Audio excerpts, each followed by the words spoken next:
following the order of our agenda, so let me get the remaining council members seated.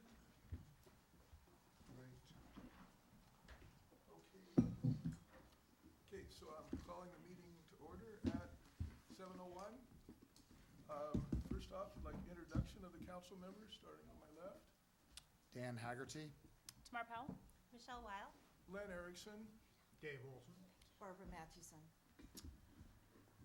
Claire Tuton is absent today. Okay.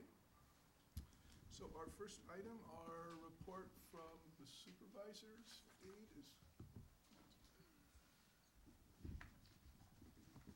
Good evening, Midcoast Community Council and community members. My name is Carrie Dahlman. I'm here this evening on behalf of Supervisor Don Horsley. I have a few updates.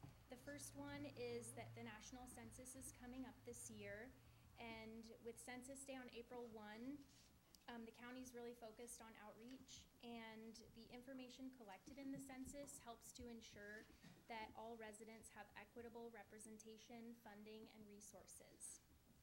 I'd like to highlight a couple of upcoming opportunities. There's a census training tomorrow, January 30th, for commissioners and elected officials to learn more about key aspects of the census and how to answer questions and address barriers. This will be at 264 Harbor Boulevard, Building A in Belmont. Dinner is at 5:30. The program is from 6:15 to 8 o'clock, and I also have a flyer here that I can leave with the group if anyone's interested. There's also a funding opportunity. The county is seeking proposals from community organizations to raise awareness and highlight the importance of the census by hosting a community event such as a block party, a barbecue, or a picnic, or any type of other gathering to bring people together. There's funding available in amounts from $500 to $3,000 depending on the nature of the event. And census training and materials will also be provided. I've brought a copy of the request for proposals along with me. It's also posted on the county's Census 2020 website. My next update relates to Plan Princeton. The final environmental approvals for the beach access improvements at Vassar Avenue and Columbia Avenue have been completed, and work is planned for spring of this year. These improvements originated from Plan Princeton, which identifies these street ends as opportunities to improve beach access for the public. As you may recall, the county has completed improvements at one street end, which is Broadway, and that includes a bench and some informational signage with history of the harbor. The improvements at Columbia Avenue are proposed to formalize beach access by installing stairs and improve similar beach access at Vassar Avenue as well. And my last update is that a vacancy notice has been posted for the MCC on the County Boards and Commissions website, and the deadline to apply is February 28, 2020. And that's all the updates I have for now, but I'm happy to take any questions. Questions from the council? No. Just as a side comment, the opening on the board comes from the resignation of Tamar Powell, who unfortunately needs to relocate out of the area. So this will be her last meeting, and I want to thank her for her participation. Thank you for your service. Thank you. Thank you. Are there any other government officials here? Okay. So the first item on the agenda is public comment on items that are not on the agenda. I currently have 2 speaker slips. Any others? Okay, so we'll go first with Greg DeGeese. Len, let me just suggest, there are a lot of people here that aren't coming to listen to me. I understand, but we're going to go through this in the regular You're order. going to keep the order? Okay. Just keep it short. All right. So, for the past, approximately year, I guess I've been attending these climate-ready meetings that the county has held. The Office of Sustainability, Jim Egemeyer and his crew. Jim's the guy who actually signed the most recent revision to the LCP. So he's a guy who understands sustainability. And in fact, our office has done some good stuff in terms of identifying vulnerable places like the SAM plant being vulnerable to climate crisis. But in conversations with Jim and emails I sent him as far back as last October, it sure appears to me that nobody at the county is looking at sustainability broadly. Nobody is actually measuring most of it. Water, sea level rise, the adequacy of our water supply, the quality of our water supply. And there's some good reasons for this, because there's a lot of different agencies that are involved. But the county is apparently, and I wrote Jim again today, and I'm gonna give him a chance to reply before I publish anything, because I wanna make sure I have my facts straight. But we're just not looking at holistically whether we have enough water, what the quality is, what our sewer situation is, what our traffic situation is in the county as a whole. As far as I can tell, we're not. And so I'm asking that his office measure it, track it, and then we can see what we have to do to break down maybe legal barriers that prevent one agency from doing something or another. I'm including in this fiscal sustainability because maybe you don't know, but the county has about a $4 billion unfunded pension liability. And it seems like every time they do an analysis that I look at, they don't consider the long-term costs of what they're doing. So when you put something in public works, once an asset, always an asset, you're gonna have to replace it in 40 years. They're not looking at the long-term costs of funding the replacement, where that money comes from. And I believe as a county, as a result, the county, along with many others in the country, is headed for serious trouble. So I'm asking for an Office of Sustainability that monitors sustainability, not just on a few issues, and that tracks fiscal sustainability. I think they ought to add a financial professional to their department. Just thought you should know. I'll have more to say. Okay, thank you, Greg. So, next is David Seaton. Hello, thank you. David Seaton, I'm GCSD. I'm speaking as a member of the public living in El Granada. You know, just want to stress in terms of talking with the county, everyone out there, cooperation with the site that was built by local parents in terms of getting GCSD to do whatever it takes with the liability and insurance. Cooperation with the a future pump track at Quarry Park in terms Excuse of me, doing. David, that's an item on the agenda. And I'm weaving it all together. You know, cooperation with the medians that we have an agreement that we haven't done anything with, getting that back together and kind of, you know, and because I think all of these tie together. I think that pump track that was built handmade could kind of be the springboard that we build and then go into the medians and then use that to springboard into the Quarry Park pump track, and then even springboard that into a further relationship where we have people at GCSC talking about creating a whole Parks and Rec department, hiring staff and all that. I think there's a lot of those synergies before we get a full-time maintenance, you know, all those things. If we have a good relationship with the county, we could partner with you guys that already have those synergies in place. You know, if we could have a good communication and good relationship, we could take advantage of it that way. And the last part of it, I think, you know, obviously speaking as a member of the public, I see Harbor District doing this project, GCSD talking about doing a community center. I think it'd be a shame if the county wasn't involved in some way in trying to tie that all together, and the county having some type of satellite presence so that whatever it is, all these issues that we're talking about, at the end of the day, the county has a place on the coast that they can go to. They have an office, they have a, you know, a fax machine, everything else. It just ties everything together.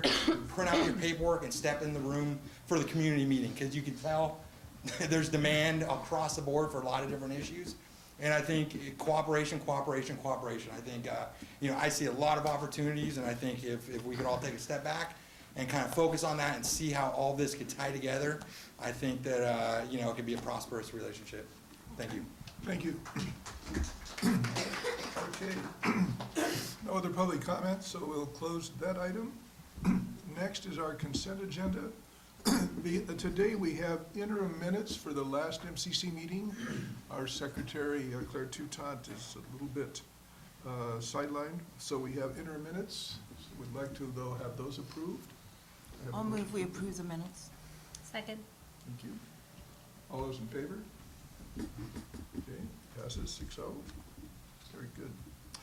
Okay, we're moving on to the regular agenda now. The first item up on the agenda is the Quarry Park Pump Track. This is an update. It's a continuation from our last meeting. Don Horsley is not here, but from conversation with him when they walked the pump track, in short, Don observed with others a pump track proposed location inside Quarry Park. which was felt to be agreeable with those on the tour. And a little bit later on this item, Nicholas Calderon will speak to that. Second issue came up is the sustained operation of the pump track that is in Marana Surf East. That's an item that the supervisor basically indicated he could be supportive of if the GCSD were to take responsibility for insurance and indemnify the county. We'll hear a little bit about that, but that's a point still under consideration. With that, I'm going to ask Nicholas to give us an update, and then we'll have more public comment. Thank you, Len. And thank you, everyone, for coming out again. So since our last conversation 3 weeks ago, the Parks Department has been hard at work really understanding what is the right way of getting this pump track built. So I've been to Santa Cruz to meet with the mountain bikers of Santa Cruz at Harvey West Park at their pump track. I've been to Novato to meet with Marin County Parks at Stafford Lake Park. I've spoken with numerous contractors who design and build these, and we believe that we're getting a strong understanding of what the right way of building one of these pump tracks are. We are confident that we will be able to maintain the time frame that Supervisor Horsley had committed to at the last meeting, which was 52 weeks from then, so we're at 49. I'm counting, I'm sure all of you are counting as well. And what's really important to us, though, is that pump track is a true community asset. And the way that pump track becomes a true community asset is it's designed by all of us, right? We are all engaged in the design process. And so I had a great conversation with my attorneys this morning, and we're locking down kind of the steps that we need to do to hire the right licensed contractors to do certain work. And we'll be releasing those requests probably next week or so. Our goal was to have a community conversation by now. What I'm going to ask is that we hold off till we have that contractor on place. We can have a community meeting about the pump track if everyone wanted to. The trouble is, if we don't have the contractor there, they're not going to hear what you're saying. So it's going to be hard for them to incorporate that into the design. So what I've been also doing is meeting with members of the Granada Community Service District. Rick and his group and I were talking, and so we're going to be relying on the community groups to be getting the word out, but also getting people to these meetings so we can talk about what is it that you want from an experience. When you're riding this pump track, what is it that you want to be experiencing? What type of, how big do you want it to be? I mean, we want to have these conversations so that at the end of the day, when it gets built, this is something that everyone can enjoy. I was saying earlier today, we do have a couple things that we're going to, that are important to us, and we're going to ask that they're be important to you, and I think they all will be. And one of them is that it's designed and built properly for safety and maintenance reasons, so that you can have a pump track in 10, 20, 30 years that is still enjoyable, and also that at the end of the day, we think about what is the best way we can do this so that the pump track is a family experience, something that parents can take their kids on and everyone can enjoy together. So when we start having the design charrettes or workshops, right, that's one of the things we're going to ask everyone to keep in mind. At this point, the only time frame I have is 49 weeks, and we'll have this up and running by then. And once we get a better understanding of when we'll have someone on contract, when the first workshop will be, and when we'll be rolling out the final alternative of what the design looks like, we'll be presenting that to everyone. But I was saying earlier, once we get someone on contract, this is going to move fast. Because we want to hit that timeline. We know that this is a valued community asset. You all want to have something that you can use. So once we get someone on board, we're going to move fast. We're going to have a couple community meetings to talk about what it is that you want to see, and then we're going to get the permits and we're going to get into construction as quickly as possible. So I guess the only thing I'd say is grab your helmets and get ready for a fast process here, but we think it's going to be one that everyone enjoys. So. So do I take it that the 12-month clock is still running? 49 weeks, Len. 49 weeks. Very good. Okay. We have here among the comment slips one from Barbara Dye. And Barbara, I assume you're speaking to inform us about GCSD. Yes. So I'd like you to give that first, and then we'll have discussion. Okay. Hi, I'm Barbara Dye. I'm the president of the board of the Granada Community Services District. We didn't get an update from you, and maybe that I should wait until you do that in terms of the unpermitted pump track. Rather than coming from me, maybe you would speak to that? Yeah, And then I'll speak? Yeah, happy to. So, we had a site visit with some people on Friday, and the request was made to Supervisor Horsley, as has been alluded to keep the existing pump track. Our stance was that, no, that was the request that was made. Our stance, Dan, you jumped the gun a little there. So, you know, at this time, we can't let people use it. What Supervisor Horsley had asked the Granada Community Service District is if you can get an insurance policy on that pump track and you can ensure that the county is waived of 100% of the liability, bring that to him. And so so right now, that's, as Len was saying, right now there's work being done by the Granada Community Service District to see if it's possible to do that. And if you're able to get that together, obviously we want to have those conversations. But as far as that existing track is concerned, it is still not usable at this time. The last thing I'd say is Len also talked about location. So the location that this will be going in is at Quarry Park by the main parking lot off of Columbus and Santa Maria, where if you're heading up towards the quarry floor, off to the left in that meadow area. And that was something that actually through the master plan process was identified as the preferred location. That was something that the department thought was the most appropriate location. And when we went out on site on Friday, the members of the community who showed up had already had in their mind that they were going to ask for that to be the location. So it was something that really worked well, that everyone agreed without having a conversation, that we all agreed that that was where it's going to be. So one of the things I've learned from a lot of the agencies that we've spoken with, finding the location and finding the money are the two things that hold these projects up the most. We have the location, we have the money, and we have the community support. So, you know, we've been able to check 3 very big boxes on this, and that's why we're very excited about moving forward and confident about that 49-week number. Thank you. The Granada Board is extremely supportive of this permanent pump track. We have a resolution passed that says that we're willing to provide funding. We're willing to provide whatever, you know, additional insurance. We have eager community members who are ready and willing to help with the design and management and so forth. I do want to say one thing, which is that it's not entirely a blank check.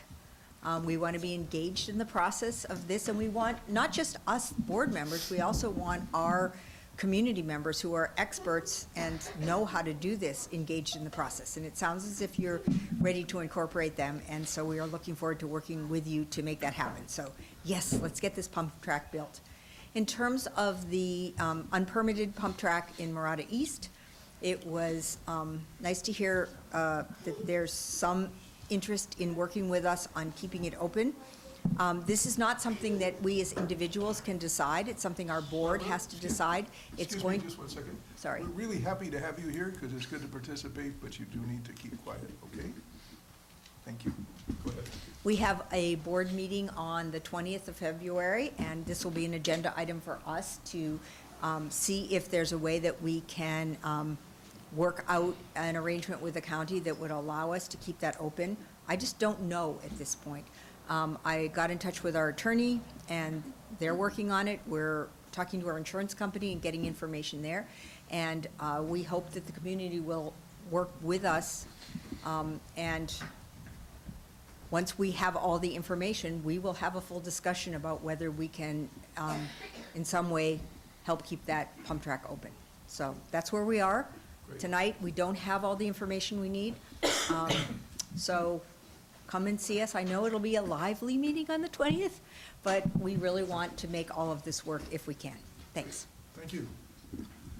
So, as was the case in the skateboard ramp, the MCC in that process was happy to bring information that brought Caltrans and GCSD together, and we're happy to see the Well, in that participation. case, we moved it onto our property, No, I and we understand. supervised the construction. You know, we were involved in the construction. It was a licensed contractor, and we did the signage and got the insurance and so forth to make that a reality. Right. Hopefully, we can do that again. So- We'll see. So at that point, as we passed it on, the MCC meeting today here is not to, we're getting an update on the permanent location of the track. And as far as the second track, we're passing that on to GCSD. So we're really not going to have an active discussion about that here. That's the purpose of the GCSD, to take that on. I received 2 comments from the public by email that were supportive of the park location, concerned about the Marata surf, but that's all something we'll pass on to you for consideration. Okay. We do have some comments on this, so I'll. I just want to say one more thing. I really want to thank Nicholas for all his support and hard work on this. He's been great. It's been really terrific to work with, and so, and Supervisor Horsley as well. So just really appreciate having people at the county level who are so good to work with. So thank you. So we do have some comments. Remember, we're not taking on the issue of the second pump track, but we do want to welcome comments in general. First is Michelle Dragony. I'm okay, everything's been said. Okay, thank you. Matthew Blair. Blank. I'll be quick since moving forward. So, hi, I'm Matthew Blaine. I'm actually visiting from out of town, far away San Francisco. But I've heard about all this going on, and I just wanted to say I'm also on the board of the California Mountain Biking Coalition. So we're a brand new 501c4 who are working on statewide issues and supporting local groups. And so I just want to come say hi. I've been really impressed with the local community support of this, the various commissioners' support of this, the staff support of it, the supervisor support of it, and I just wanted to say thank you. It's amazing to see all this move forward. Having watched like the Quarry Park Master Plan, been sitting around for a while, so I'm so glad to see this move forward, and thank you to everyone who's been involved. Thank you. Next is Matt Harmon. I'll withdraw my comment. What's that? I'll withdraw my comment. Okay. David Seaton. Yeah, you know, I don't need to add anything else. I'll second what Barbara said. You know, I think just once again, if we could use the R1 site as kind of, I think the sustainability aspect in terms of our community, you know, really taking responsibility for some maintenance, if we could use that as a springboard so that as we go, you know, with the next one, I think that would be beneficial to take that on, even if that does eventually go away completely. I think there could be some benefits from that to carry over to the next one. Great, thank you. Chris Johnson. Chris Johnson, El Granada. Nicholas, thank you. So just to recap, within a year, 49 weeks, we will have an official pump track. Thank you, Nicholas Calderon and County Parks. Okay, so that's one. Thanks to the community and to Nicholas as well. And it's possible we at least have a glimmer, we have a path forward possibly that will be investigated further to keep the community-built pump track in Marata East. I just really want the community to take a breath and think in just, what, a month, how far this has come.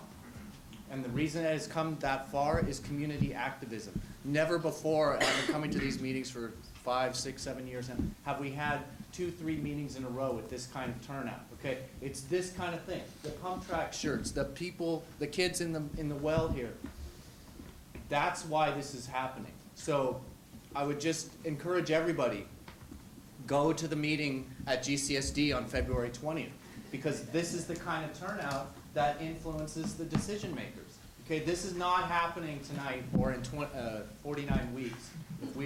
If people didn't get together and build that original track and then work with the decision makers to see a way forward and to show up and press them with your collective presence. So as a parent, strictly as a parent, not even as a bike rider, as a parent, thank you for doing that for our kids, for my kid, and keep it up, because we're not done yet. We could, community, I would not have believed it a month ago, we could possibly have 2 official pump tracks here in a year for our kids and us to use. This guy right here, okay, seriously, like, he's just come on board. There was a lot of negative feelings, right, you know, immediately when the pump track was discovered. And it would have been really easy to take the easy way out and just say, can't be done, sorry. Nicholas listened, he's smart enough, he knows the COSI, he's been here many years. I'm not his publicist, I just, we need to acknowledge when things work. And when people like Barbara Dye and Nancy Marsh make them, and Paul and Michelle, make them work, and Nicholas. And Rick. And, yeah, sorry.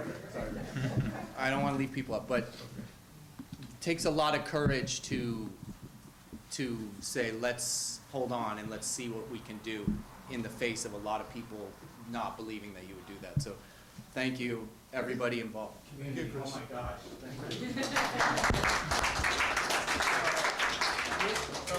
Rick Barker. Yeah.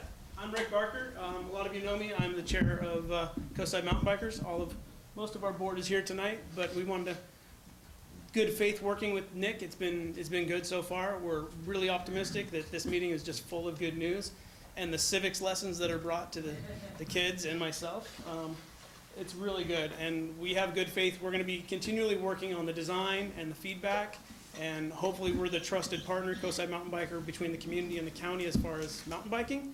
And we want to develop the nonprofit side of it as far as maintenance and trail rides and training rides for the kids, things of that nature. Look forward to that coming out on our websites. We're going to be asking and surveying on public media what you guys want to see as far as a pump track, what features.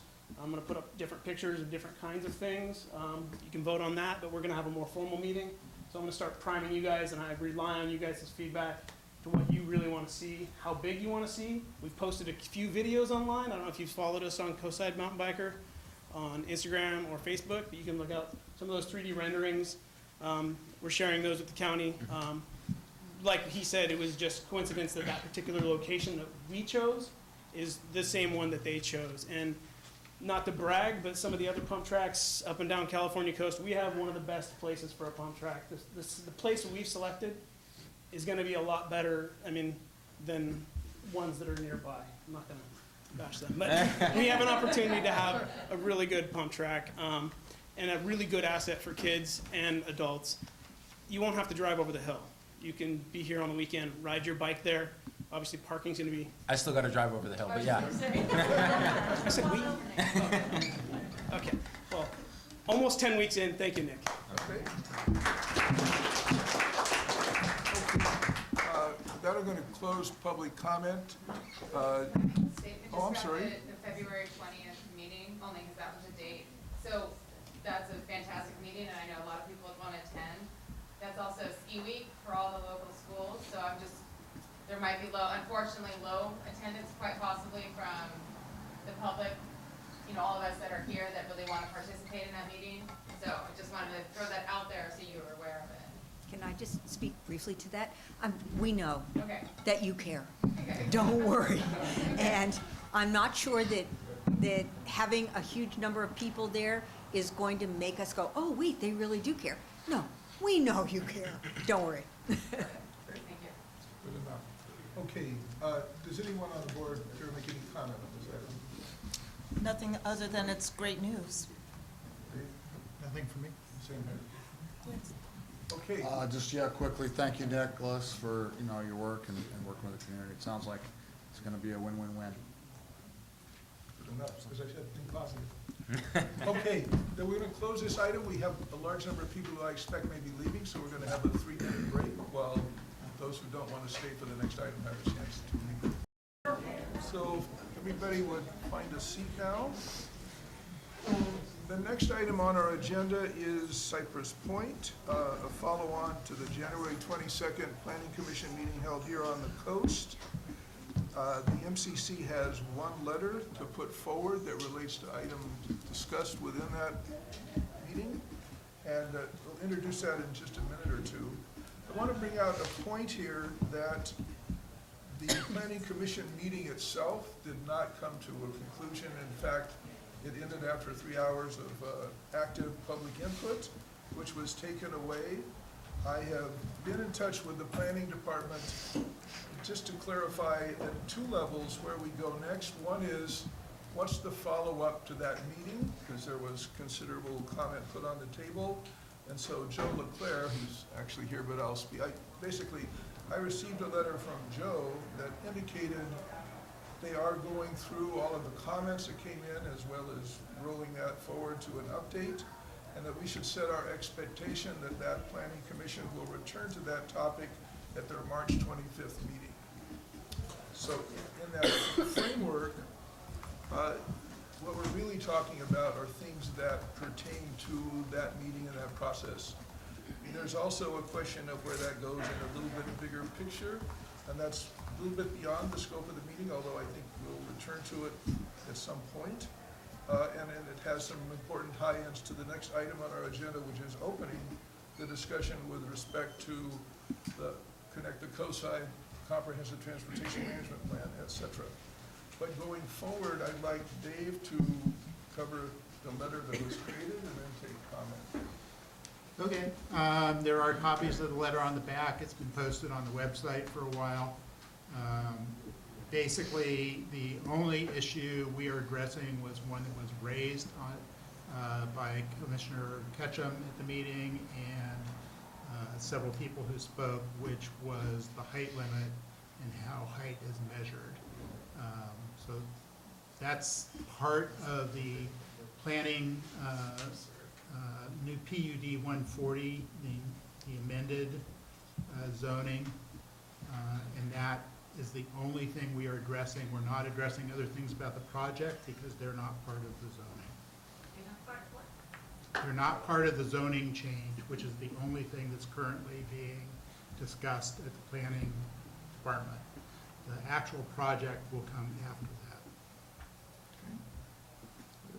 So basically, we are asking that the height be limited to 28 feet, measured in the same way as the residential height is measured in the surrounding community. And we put explicit wording in there rather than referencing the zoning ordinance. I'm going to ask, we do have Commissioner Ketchum here. Do you want to add anything from a content standpoint before we discuss it? Well, I can answer any questions. I guess what I was, maybe a lot of people at the meeting didn't understand what I was trying to do. So when the applicant has a presentation, staff has a presentation, then the commissioners can ask clarifying questions. Then they go to public comment. And then the public comment took up the 2 hours, finished just in the nick of time before we had to be out of there. So there was no time for the planning commission to discuss or come to a decision. Basically, planning commissioners, the only time you can speak to them or talk about the issue is during that question period, if your questions are worded in a way that can make a point, or during that discussion, which is yet to happen, and is, you know, relatively brief for a subject this large. So I had asked for some for the affordable housing definition to be clarified so that the LCP amendment matched the PUD, and also some questions about this putting the two-phase in that the PUD is planned urban development? Planned unit development, thank you, PUD. So, because for the last few years, we've been told, you know, this first phase is very simple to understand. It's going to downzone for less density, reduce the number of units. Actually, that was the thing. The PUD would be reducing the number of units from 148 to 71. But then we see it, and it's basically describing in detail the concept plan that we have seen. And so my question, okay, so the county in the past has always processed the planning permit before the PUD, or at the same time. But basically, when it would come, when the PUD, such as the Planning Commission is going to have to make a recommendation on, when it would come to the Planning Commission, it would say in the staff report that this is refers to this project that you approved on such and such a date. It might have been only a month or two earlier, but they've obviously reviewed it and approved it, and therefore, presumably, they could be confident that they could adopt the zoning standards. So I was just confused on that. It's a totally new idea, and Director Monowitz said that, you know, because he used to work on the Coastal Commission, he said they prefer the zoning amendment come first, but the county has never, there's only 3 PUDs in the coastal zone. And the other 2, besides Cypress Point, were approved before the Coastal Act, back in the early 70s. And so this is the only one, and the one that's in place now, 148 units, was, like I say, it was, the planning permit was approved, and then they had the PUD. So the wording in the PUD of looking at very carefully, because, you know, unintended consequences, the kind of thing. I mean, you want it to, you want to be sure you don't end up with something where they say later, oh, well, this isn't clear, so, you know, because nobody wants that.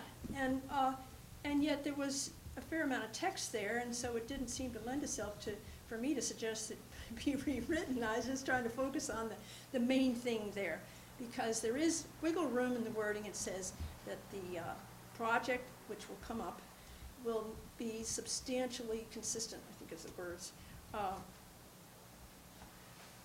with this concept plan. So that could change. Or some of them, like the setbacks and the lot coverage, it says shall, it refers to this concept plan, and then it says or as amended in the conditions of approval. But the one thing that's locked in here is the maximum building height.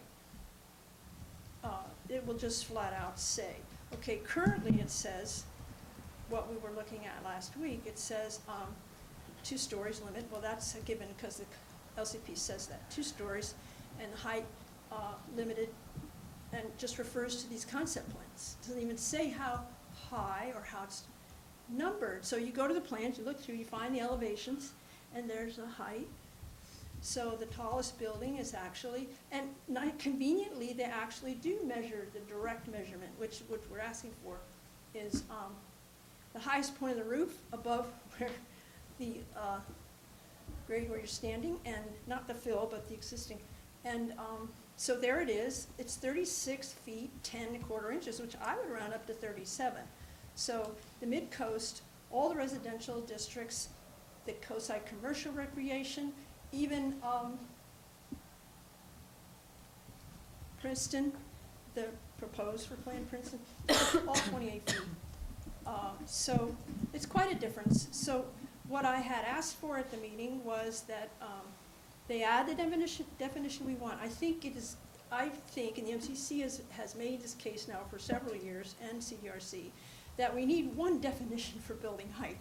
You can't have, you know, what you see is what you get. So you can have a conversation. So to put that definition in there and then say what it is, okay, 37 feet. And then you could have a discussion, well, is that appropriate? And, you know, as I say, the MCC letter is, so it didn't reach a conclusion at the meeting, and I will bring it up again when it comes back to the commission, but basically it's to change that. What staff is recommending is to recommend adoption of that, and to change that would take 3 votes out of 5.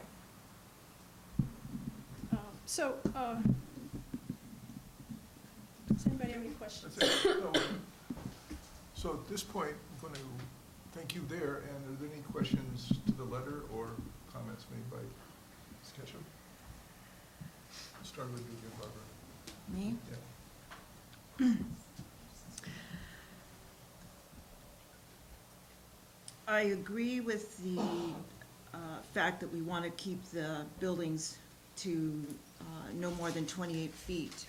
My objection is that it is leaving out other things that other people brought up, and I get the zoning thing, so I'm fine. But it sounds like we're almost saying, other than that, it's all good. And so I'm not real happy with When you say all good, you mean with respect Well, to like a neg deck type review, or? it just sounds like the end, like if you fix that, it's fine. If you change that, it's fine. The project is Okay. fine. I think that's a wrong conception. Well, it might be, No, but that's the I way I'm understand. No, interpreting it.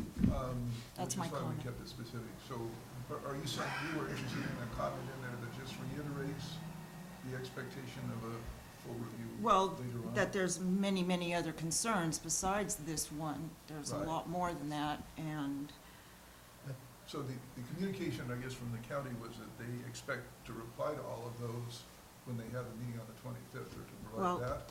are they expecting this? What's that? Are they expecting this letter?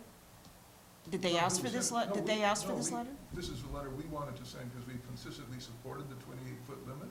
Mhm. And this is very explicitly drawn out in this phase of the process. Mhm, So okay. that's why we wanted to put it forward explicitly. It's not cutting short anything else, and that's with a full review. of Okay, the well, I'm not 28. interpreting that way. Okay. Just to address that, I mean, the reason I put the subject the way I did was this is specifically about the PUD zoning, and everything else that I've heard raised is not about the zoning amendment. So, if there's something that suggests, if there's something in the letter that you see that could be changed that would not suggest this is complete to you, I'd certainly be willing to try and change it. We'll come back to that then. Michelle? I support the letter. I agree that we should try to keep the maximum height at 28 feet. Yeah, just rereading it, I don't necessarily feel the way that you do, Barbara. I think to me, it reads to be very specific to the PUD. If we were going broader and addressing other issues like we have in the past, I would be in support of bringing up other issues that we have with this project, but considering that we're just focused on the PUD, I support the letter.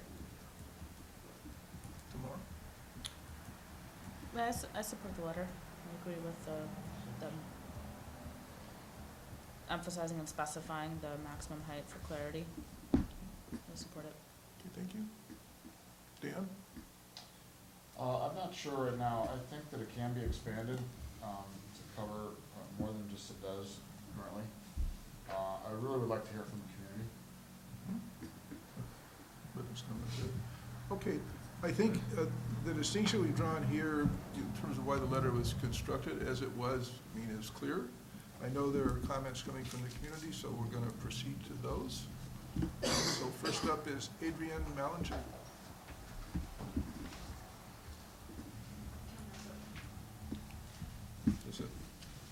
Is it somebody else? Yes. Okay, thank you. Hi.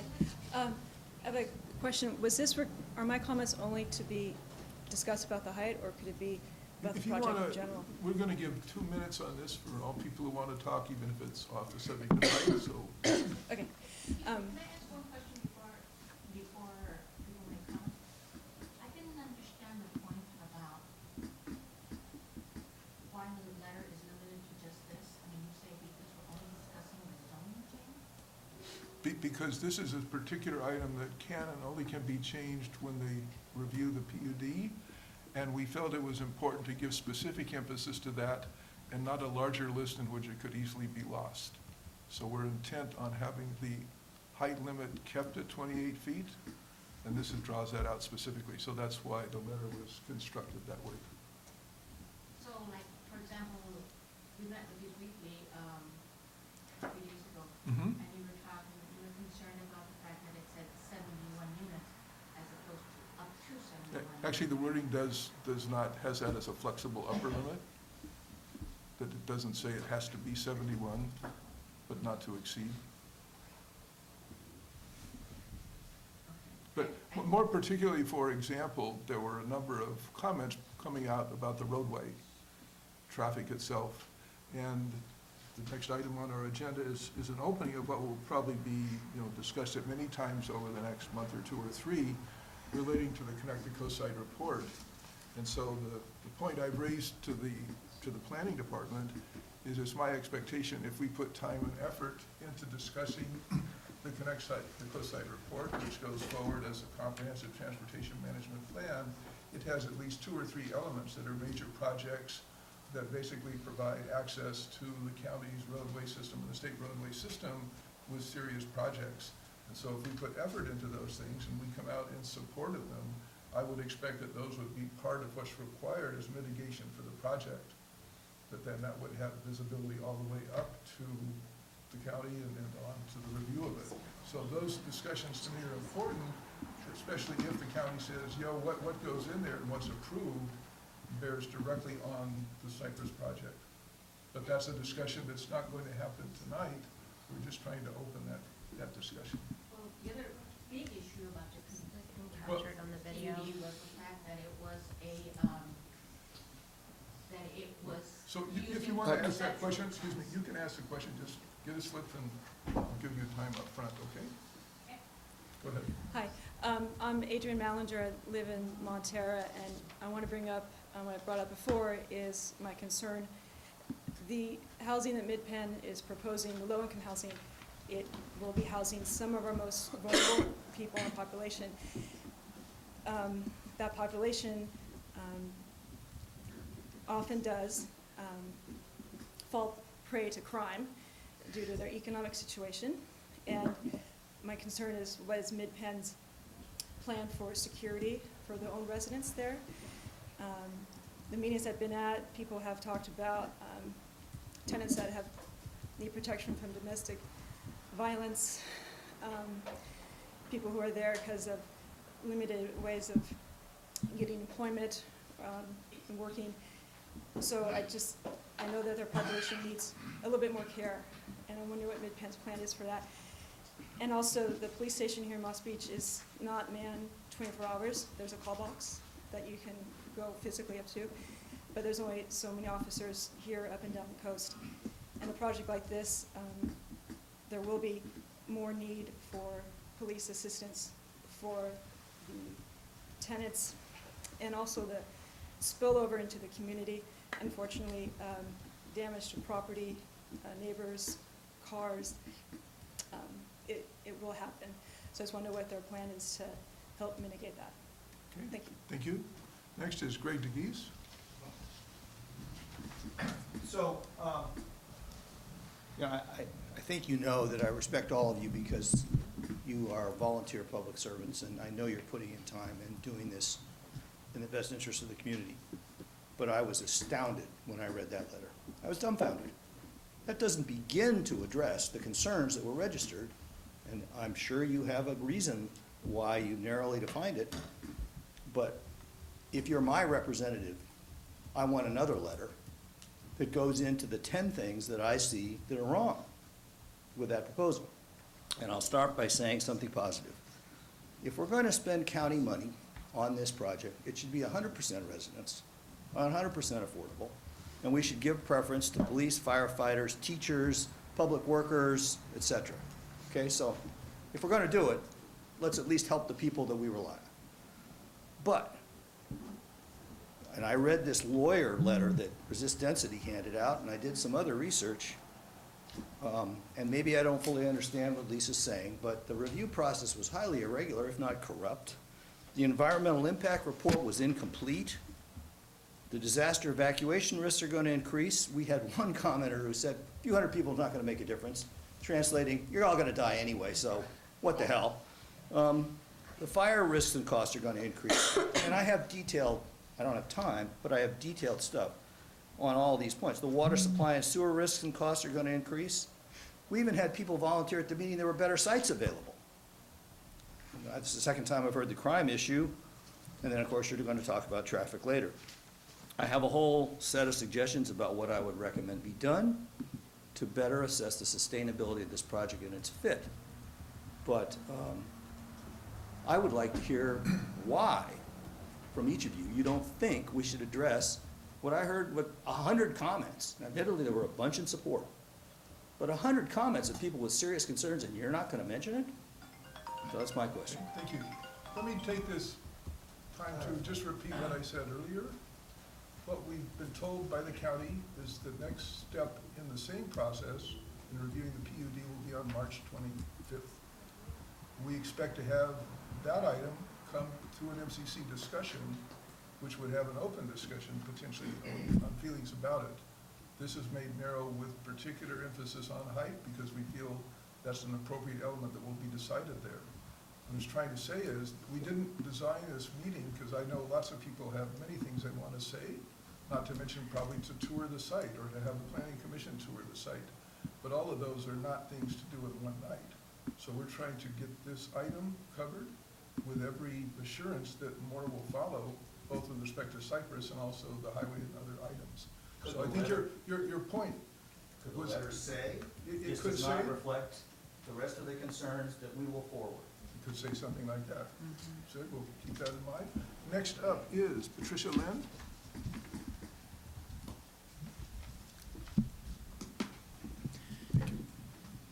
So first of all, I just want to say that as a licensed architect, and I have been in the building industry for most of my career, I support sustainable development and affordable housing wholeheartedly. But this project is not, and it's completely in the wrong location. And we've been saying this, the neighborhood, since 2016, when this topic first came up.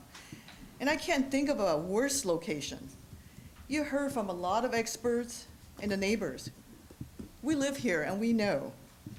This project should be stopped as you look for alternative solutions with adequate infrastructure, sewer, water, roads, and jobs. The site access is completely dangerous. There's potential toxic material in the soil. Building it there will be a recipe for disaster for the neighborhood, and especially for the occupants of this project. When MidPen put in a high-density development called Vineyard Place in American Canyon, Napa County, in 2009, and please look this up, within the first 18 months of opening, the police department responded to the development 250 times related to assault and burglary. That was over half the numbers for the entire town in the same period of time. High density, low income development in a rural area with no jobs and infrastructure just doesn't work. The life safety risks are extremely high. As in a natural disaster, whether fire or earthquake, we're all going to be trapped. What do we tell our children?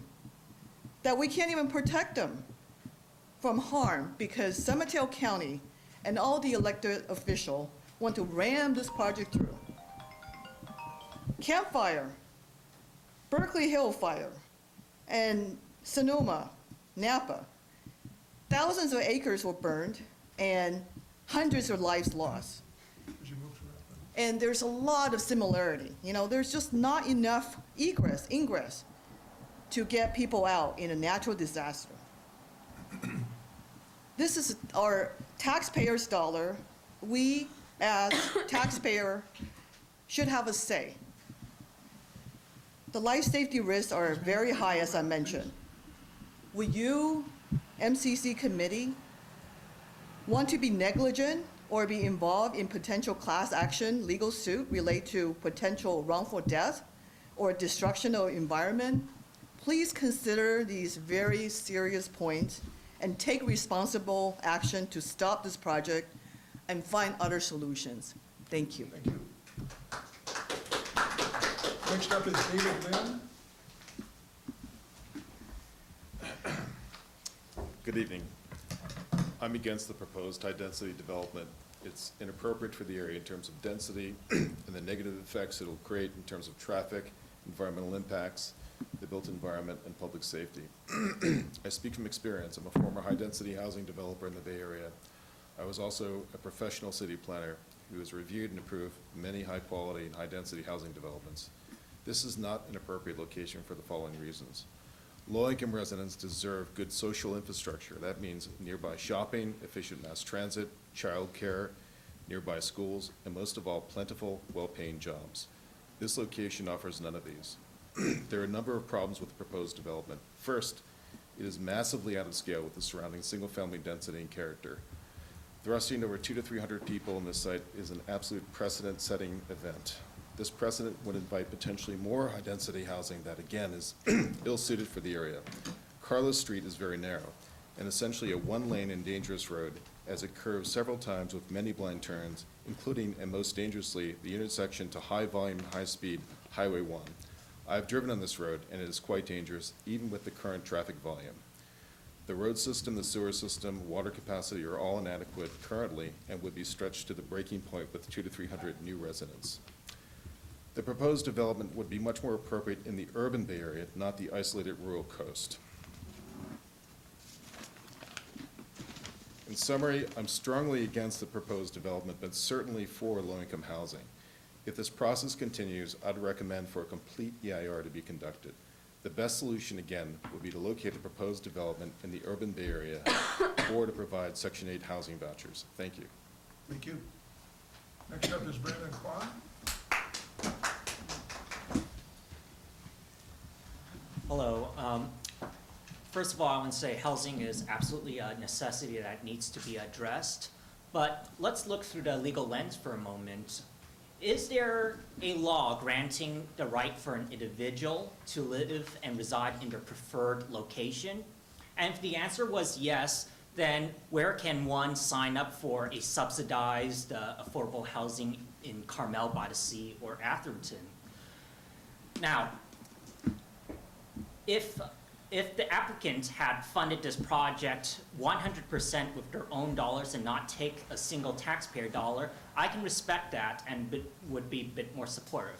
But as it is, they should at least follow local preferences. Some examples include that it should be a 100% live, work, local residents only.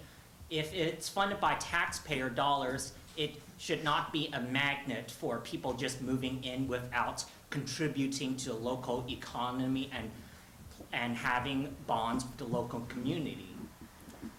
Secondly, this is in a neighborhood that is filled with single-family units, and a massive quadplexes is incongruous with the single-family neighborhood. It would be suggested if the applicant had lowered it to either duplexes, if not just single-family units, in-law types like the affordable housing that would be in Atherton, in order to be congruent with the surrounding neighborhood. And thirdly, there should be an absolutely strong background check to avoid these crimes. You know, it would be absolutely a travesty if let's say, an illegal alien convicted of a crime of moral turpitude got first dibs over, say, an educator or a firefighter in that housing. So if the applicants would have followed these suggestions and listened to local preferences, there would be a lot more happy folks in this room. Thank you. You're welcome. Next up is Bruce McKimmey. Hi, Bruce McKimmey, Moss Beach. First off, I'd like to say, wow, the county listened to the masses about the pump track. Shocking, but they're not really listening to these masses. I think we're listening. I know, but action speaks louder than Action words. comes later. Thank you for listening. 300 car trips a day in and out of there on our narrow streets. 500? 300 to 500 cars.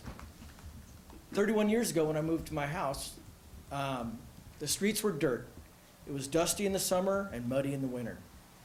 The county imposed a tax on us and widened the roads, put in sidewalks. They're substandard roads.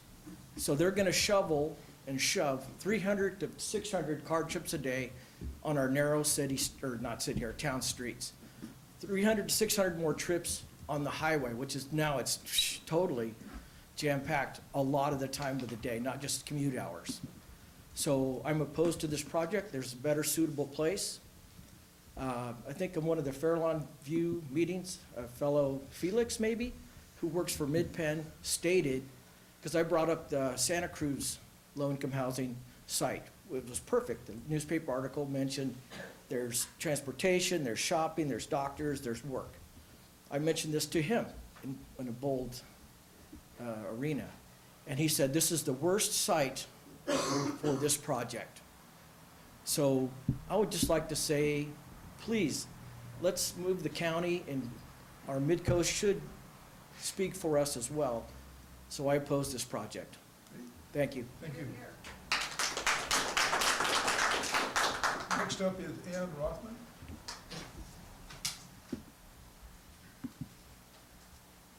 Thank you. Actually, one thing that I'm concerned about, we're talking about changing the BUD, and no one's talking about changing this from 35% moderate and low-income housing to 100%.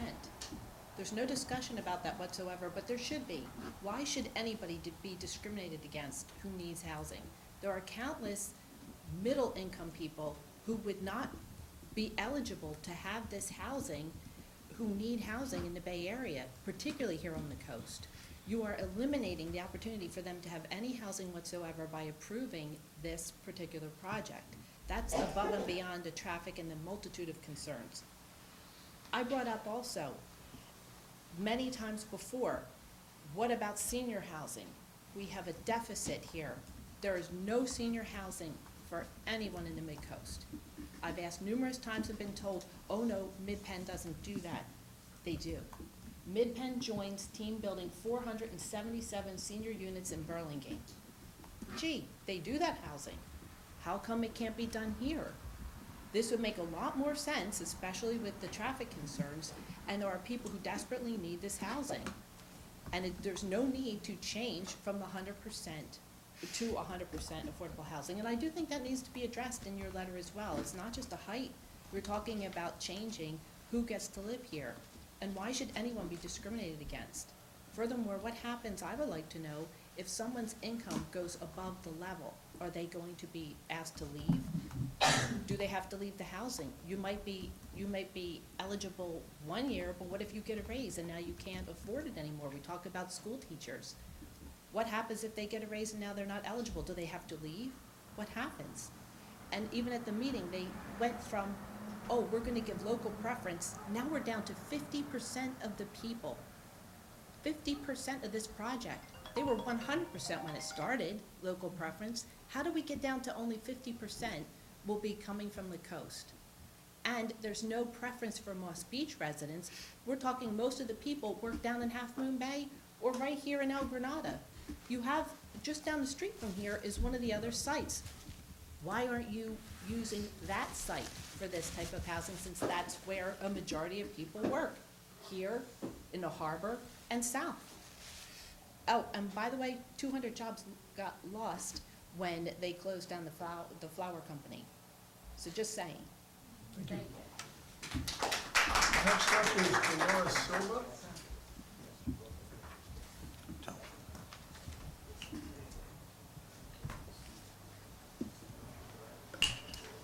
Dolores Silva, and speaking for Resist Density. We provided our comments to the Planning Commission last week, but many of you don't know what we had to say. And tonight I'd like to stress some of the following points, because I believe it represents the community, who are your constituents, and they're very particularly concerned about some of these issues, and we believe you should be too. First of all, environmental impacts are huge to this community. And we believe, and we stated in our letter, that now is the time for the county to be asking for an environmental review, because the law requires that they have an environmental review when there is a change to the plan, to the general plan, to the zoning map, to the text of the zoning map, to the PUD. They are all, each is considered a discretionary and subject to review under CEQA. Many of these things might have an adverse impact, which MidPenn itself admits. And we really believe, and the law says, that adequate environmental review by the county, now in the form of a CEQA document, is required. It also, there are actually case studies that we refer to in our comments letter that say that the California Supreme Court has verified this. Secondly, the staff report evaluates this project under improper kind of conditions. They keep saying that everything's better because it's a decreased number of units. So don't worry about evacuation in case of emergency, because 71 units is fewer than 148. But again, the California Supreme Court has again and again said you have to look at existing conditions, not at what the prior permits may say. You have to compare what the impact to the environment based on existing conditions. I have a bunch more, but I guess I'm gonna be cut off, but I think it's important for you to read this letter that's coming.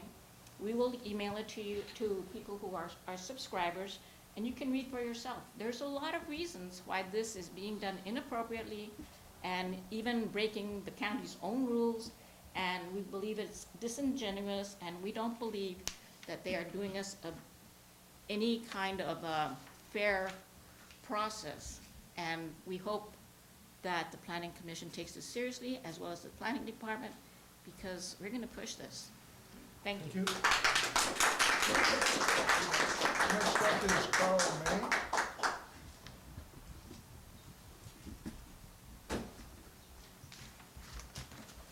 So, I know you didn't want to get into a lot of these comments, and you don't think that they're appropriate because you were going to narrow it down to what's in this letter.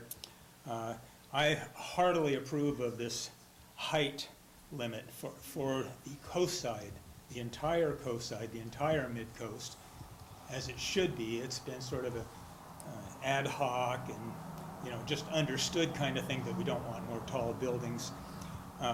However, to Barbara's comment, by putting it in here, and by playing the game, by continuing to say, the county has told us this, and so forth, you are giving tacit approval to this process, county-driven process, that's being rammed down our community.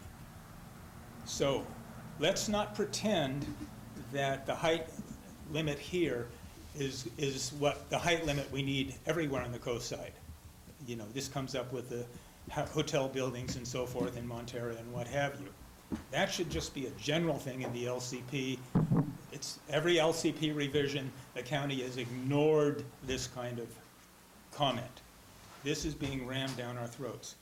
Every comment I've heard tonight, and oh, by the way, you didn't hear me thanking the Planning Commission for coming to Half Moon Bay. Coming to Half Moon Bay as a Planning Commission for a project in North Moss Beach would be like holding a Millbrae Planning Commission hearing in San Mateo. If this were the Bayside, there'd be another entire city between Half Moon Bay and Moss Beach. So that was not at all a gift to us. That was just another ploy, maybe to make the county's half of the library look good, because they completely ignored library services for us in Moss Beach. The second part of the letter is, I don't see how you can write such a thing, where you're referring to LCP policy 3.13, require that new development providing significant housing opportunities for low and moderate income persons contribute to maintaining a sense of community character by being of compatible scale, size, and design. There is nothing about this area of Moss Beach that is compatible with this project. This is an out-of-place project being dropped on us. And all the other comments that have been made here tonight address this compatibility thing. Don't pretend to represent us and say, oh, we're for going along this and being compatible. Our carrying capacity is exhausted in terms of our resources and so forth. So nothing's going to be compatible with our existing neighborhood. You go to our existing neighborhood in North Moss Beach.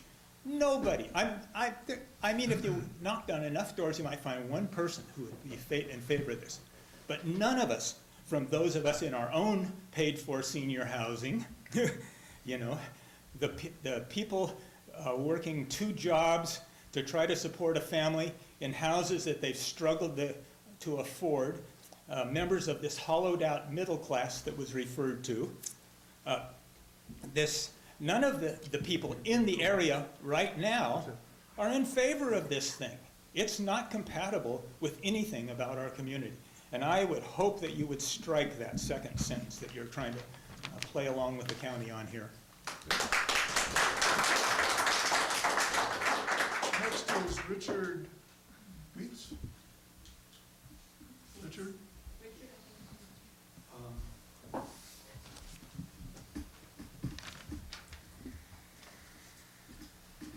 I think that my concern with this letter would be, as was mentioned earlier, that if you are focusing, only on the height limit, and I understand you don't want it to be overlooked, but what we are really overlooking is that MidPen continually wants to push everything forward. They want to have approval for a project in which they have not mitigated the things that are most detrimental to the welfare of the Midcoast and Moss Beach, mainly traffic. And if you are waiting for this report, it is very dangerous that you allow this to move forward for a zoning change without first having a complete and authorized plan for the streets. I mean, we are, you cannot put the number of cars in that community and on that highway without having a complete and authorized plan that is not endangering the public safety. So, you know, if this letter you're sending is not going to have that when they're considering this zoning change, it is totally ineffectual. It does not represent the Midcoast at all. And it endangers our community. Thanks. John Quanda? Maureen? Lennon, thank you. Good evening, everyone. Maureen Lennon, Moss Beach, on the corner of Carlos. Barbara's my neighbor. I don't know how many of you were at the meeting last Wednesday night. I'm talking maybe 160 people there, 50 people got up and spoke. Maybe out of that, those 50, there were maybe, I want to say 6 or 7 that, you know, spoke about it being acceptable for them for reasons of abused women who need shelter and different things like that. It's just not the location for this. Half Moon Bay, the city of, has offered both Mid-Penn and the county supervisors a location in Half Moon Bay. And if the county has to satisfy their housing element within county area, Pescadero also has some space a little bit south of Half Moon Bay. This is just not the right location for this project.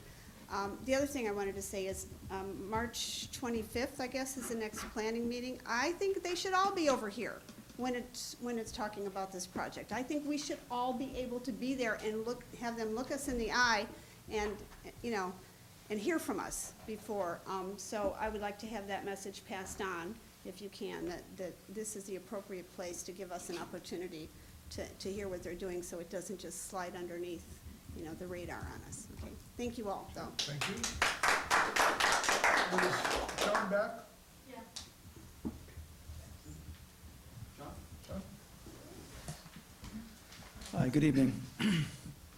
I arrived late, so I apologize if I'm repeating what others have said, but repeat I must, and it seems like repeat we all must, and repeat over and over and over again. We have been coming to these meetings for well over 2 years, stating facts and expressing our opposition to this for valid, important reasons, and despite what we say over and over again, bringing up issues around access to public services, to the fact that this is out of character with the area, the fact that there's no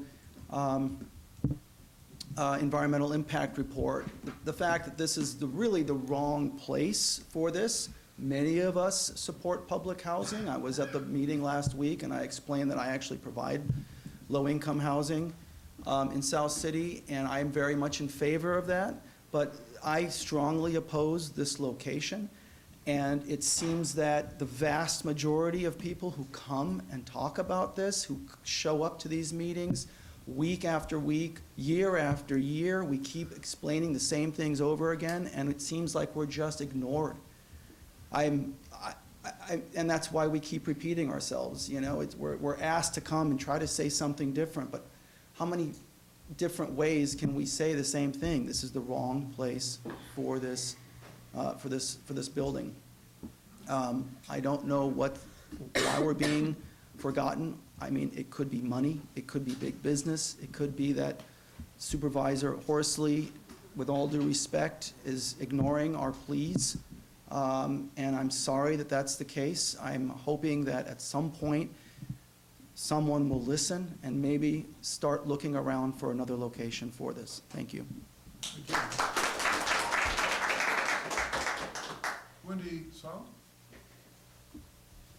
Hi, I'm a resident of Moss Beach. I echo the sentiments that were said before about concerns with the traffic and evacuation. If we think back to March when the tunnel was closed for really inaccessible for about 6 to 8 hours, and the 92 highway was also really down from the tree trimming. I mean, that is a serious setup for what a potential natural disaster and evacuation situation would be like.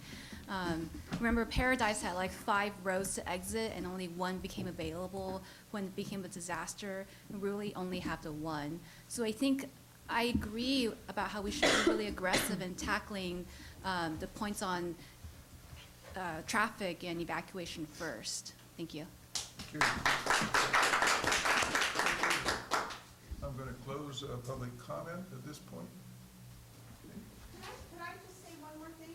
Do you have the slip? I had one and Okay. haven't written another one, but may I? Go ahead. What I would like to suggest, again, pleading with you as our representatives here, is in your letter, instead of blessing it, if you could just say, we agree that the height limit should be 27 coastside wide, and without saying anything that you're approving it for the project specifically. Just, if you need to respond to them, just do it, more blandly than giving any encouragement to the project, because we're hoping as time goes on, you're going to be on our side for other issues that come up. And this one, if you give them a blessing, then they think, okay, we won this one, let's move on to the next one. But don't make the letter so, clear to them that you're saying it's okay to go ahead with the project. Just 27, feet, I guess. Coastside wide, more generic. Thank you. Okay, thank you. Okay, close comment on this. It's a quick summary from what I've heard, and I don't think anyone on the council is under the illusion that the community, especially the Moss Beach community, but larger segments, are not at all, pleased or accepting of the project in its current location. What we proposed here was a particular response on height. What I also heard is that at a bare minimum, you would like something within the letter that notes that recognition of the community's strong expressed opinions here of not only lack of support, but basically not in favor of the project. And I'm certainly supportive of a phrase that would put that in, because I don't think the letter as a whole is intended to indicate support of the project. It's basically to take this particular step. I expect 3 or 4 things coming up, and the problem is you already know it's a long haul, right? I mean, we've been here for years. And it hasn't gone away. So we have on the 25th of March, the county coming back with their response to comments, as well as probably pushing that through. We have basically a review of the transportation plans, which is a long process in itself, but deals specifically with the roadway there, not only just for the project itself, but as for my own perspective, I did visit the site this morning. I got a major education in its breadth, as well as the roadways around it, not just the roadways that would be affected directly by building this, but adjacent roads which have problems that have already been cited. So clearly those are important.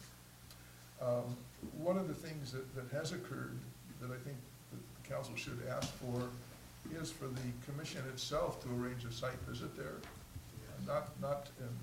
Basically, it's important, especially geography is, but you don't really appreciate the site unless you go there, and to find a time to do it. I'm not interested in a site visit by the commission that would be accompanied by 50 unhappy residents shouting all the time they're not happy with it, because I think the site itself can speak to the problems. I think that's an immediate thing in there. And as I said, in conversation with the planning department, they haven't put out any environmental review. What you saw in the staff report were comments, by the applicant intended to educate their views on those issues. But the county's comments there are still to come, and that will provide us with our opportunity to respond to it. And I know there's a lot of well thought out responses on all dimensions of it. So I guess my sense is, to the council is, whether if we were to insert a sentence or sentences that respected the sentiments we've heard with regard to the project as a whole, so we still feel it important to bring this point forward, whether that would be an amendment of interest, so. But I'd just like people to speak to it, just in the spirit of it.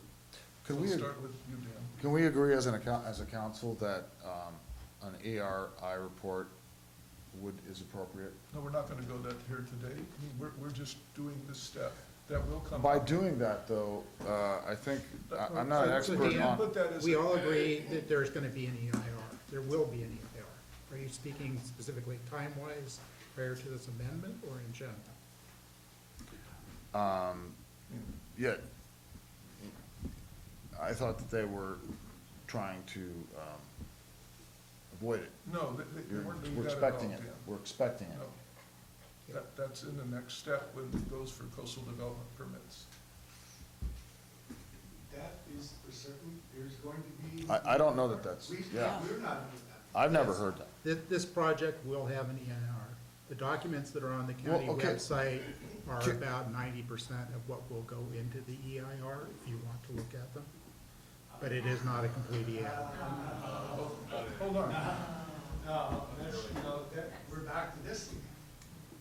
This is a slip and slide that is going on over there between Midpin, the county. And, it doesn't float. It is not legal. So we are a advisory body to the Board of Supervisors of the County of San Mateo. We cannot question the county on legal issues. We're being rammed up. You understand this? Would you want to restate that again, David? I said, we are an advisory body to the Board of Supervisors of the County of San Mateo, and we therefore cannot address the county on the legality or non-legality of this project. Okay, how many times have you advised the county that from the very inception of this project, when Midpin stood here and introduced this project at this location, 28 people got up to speak, 100% in opposition to this project. Did you represent that to them? Did you continue to represent that to them? Did you continue to represent us? And does Don Worsley understand that we're his constituents? He does, and he has other constituents as well. Yes, he has other constituents as well. Anyway. But, he's gonna, Excuse me. a project that is Hold not, it. doesn't even benefit local people. If you want to come to the microphone to make a specific statement, you can do that, but Well, I'll say a couple of things. First, I think that in the immediate, in the letter you're addressing, and you suggested, Mr. Erickson, that I think there should be a direct invitation to the Planning Commission to visit this site. When I spoke with the Planning Commission last Wednesday, I asked how many of them had visited the site. Because they're in Redwood City making decisions about the community as if it were San Carlos. They don't even know what Moss Beach is like. And the only person, of course, besides Commissioner Ketchum, there was one person. None of the others even know what the site looks like. None of them even know what the surface So, streets look like. and I just addressed that point. So, I mean, what I said is, we certainly want to see that happen. This isn't the letter that's going to do that. This letter. You can't extend an invitation in that No, we letter? did not say we're going to put that forward for comment and review. I mean, I also, I take exception if the public feels we're not aware of all the negative concerns and are looking to comment on that in a formal way at the right time. This has been going on for a number of years. I understand, and basically, as other projects show, you have to have basis for it. What we cannot do is basically reject something from a legal perspective and say we won't do it or we won't get involved. So this is our next step on that particular point. I think it's important to make clear that from the community standpoint, there's great concern about it in a negative way, we can phrase it. But that's where we're coming out with this letter, or we won't send a letter at all if we don't approve it, but we can't do a different letter here. And we have time, what the county has said is it's not as if they're going to push this forward in the next planning commission meeting, so there's time to Will the react. next planning commission meeting be on the coast side? What's that? Will the next planning commission meeting I expect not. addressing That's this? That's not what I'm asking for. I suggest we'll ask for it. What, the site visit is not the same thing as a. Oh, no, I clearly understand it's So separate, anyway, and I'm not asking for two, they're separate, Okay. of course. Why can't you request to be on the coast, the March 25th meeting? I think we should. I think you should too. Okay. Thank you. Yeah, I mean, Okay. So thank you. all right.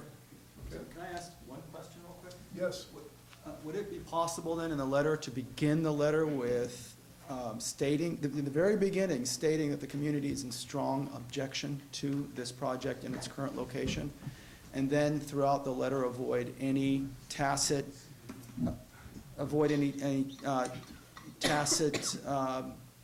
endorsement of the project itself?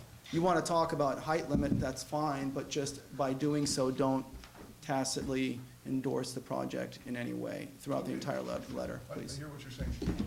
So, I'm sorry? No. One point. Go ahead. I'm Beverly Garrity. I'm Chair of the Coastal Design Review Committee. And what I'd like to do is just clarify at this next Planning Commission meeting, if there's one thing we do want to get accomplished, which Excuse me, is, you're saying next planning commission meeting, do you mean the one where they consider this project? yes, That where would be the one on March 25th. March not the next 25th, where they consider this project, which the issue of height for this project, where this letter can have the greatest impact. I further emphasize the request that the meeting be held on the coast side, because they need 3 votes to pass this issue for this project and hopefully any other project on the coast side to limit the height to 28 feet. They need 3 votes. 3 of the commissioners need to vote yes for this We understand LCP, I know you understand it, for this zoning change. So I think the probability is much greater if they are here on the coast. People from the coast can speak to this issue. They have a site visit, so they understand the context better, because as it stands, I don't think they understand why we're asking for this 28-foot height limit. They just, the other commissioners really don't experience what we experience on I the wouldn't coast. want to have the site visit just to let them experience the reason for the 28-foot height limit, but for a broader range of issues. Absolutely a broader So- range of issues, but this is the one they'll be voting on. Okay, so I'm going to close public comment, and I want to poll the board really on 2 or 3 options to go forward here. We could go forward with the letter pretty much as is. We could go forward with a letter understanding great public concern and negative comment on the project, or we could defer the letter, table it if you will, and come back at a next meeting, which will still be in advance of the commission hearing, and give further consideration of the points raised here. So just give me your feedback. I'd like to do that, and maybe a couple of us do the letter, or a few of us do the letter. It's not a bad letter, I'm not saying it's a bad letter, I just don't, I feel like needs more. Okay, all right, that's what you're saying, Dave?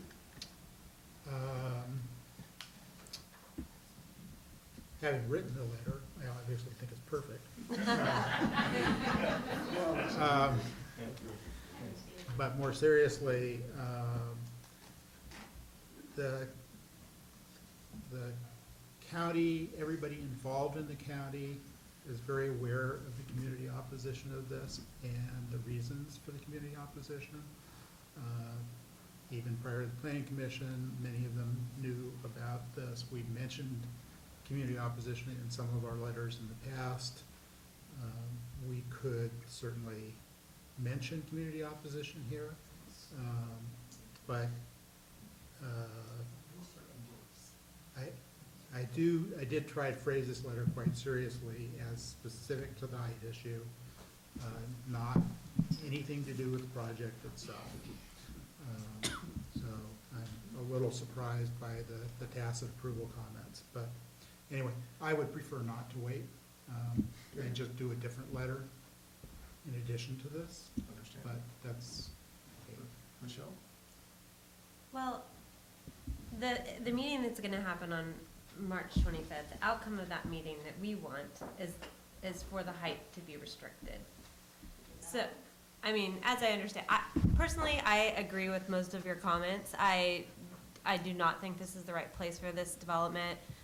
You know, very against it. I think you guys have brought up both tonight, and I was at the planning commission meeting last week. Really good reasons why this project shouldn't go forward here. So I totally hear you, and I agree with you on all of that. I don't know. I mean, I feel a little bit restricted. Like at this point, the planning commission is going to meet, and they're not going to decide to completely reject the project at that point in time. It's my understanding we're gonna try to get this amendment in. They're gonna try to approve the new PUD, and then steps are gonna happen from there. At which point, I feel like we have another, another opportunity in addition to the 4 letters we've already written over the past few years to express the community's concern. So that's why, for me, initially, I did support this letter. I do agree that, even though I don't feel like it gives tacit approval, I do think that we could add, I'm totally in support of adding something that reflects the community opposition to the project. But I go back to the point of what do we want to have happen at the March 25th meeting, and my understanding is that we want them to approve the new PUD with this height limit. So, yeah, I'd be open. I guess I don't have a clear answer. I want to hear what the rest of the council has to say. Tomorrow? Yeah, it sounds like this letter, the main gist of it is, if you're gonna do this project, it better only be at a height of 28 feet, whereas what we really wanna say is, don't do this project, which, yeah, so, but it also sounds like, just the way things move, we're not saying we don't wanna do this project won't have any impact, and might not have the minimum impact that we would want it to have of just the 28 feet. So we're trying to walk that fine line. I do think the letter does have room to have a statement or two to reflect that this is not the only issue, whether or not that happens tonight or at another meeting in advance of the March 25th meeting. I think that there's some flexibility there. Yeah, those are my comments for now. Thank you. Dan? Yeah, so we are the Midcoast Community Council, and, we are supposed to be representing the Midcoast community. I was at the Planning Commission meeting in Half Moon Bay, and obviously here tonight, and so I think it's very important that we include in the letter that we acknowledge and we share concern with the community on the project. And I also believe that it's not too early to somehow advise that the community is expecting an EIR report. So That goes along with the CDP in terms of the environmental review. Whenever, I think that it could have been done by now, but it has not. No, it's going in a particular order. We're in a framework of advice. We have to fit into the order they provide. I know there are people who The are. community's expending Let me finish an it, enormous amount of energy on this. I know. And I think that if an EIR report was done, it would answer would cover a lot of problems and would give the community a break to some degree. Okay, but that EIR is down the road, it's not here now. And we're not gonna make it come sooner by changing this. But, It's 90% done. Well, that's my personal opinion, that- based on EIRs I've looked at. okay. So basically. Well, at a minimum, acknowledge what we have heard from the community. Okay. Should be included, some acknowledgement I should be think there are included in important things to bring up there, and since we're not under a time pressure to get this out at this meeting, I'd like to table this and bring it up again next time with some consideration of additional wording. If that's okay with the council, which you don't need to formally just do it, and we'll vote on it. I'm opposed to that. If we're going to table the letter, we better have a sense of what the next letter is gonna be before we table it. I think some of the wording that's expressed here takes more discussion than we can do at the council table now. Just based on what I'm hearing. But I'm not getting any sense other than a statement of community opposition of what would be added to this letter. Okay? Do you want to try a single sentence that would express that? Well, it's not that I'm saying we have to edit it right now, I'm just saying deferring it with no sense of how the letter's going to change does not seem to me useful. Well, just including that point would be important. You're hearing the community, you're the stakeholders.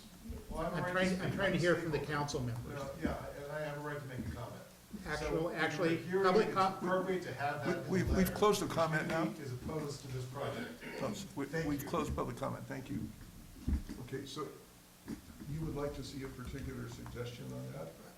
But basically, I really appreciate the work you did, and I think it's important there, but I think it's necessary to take it off and have a discussion.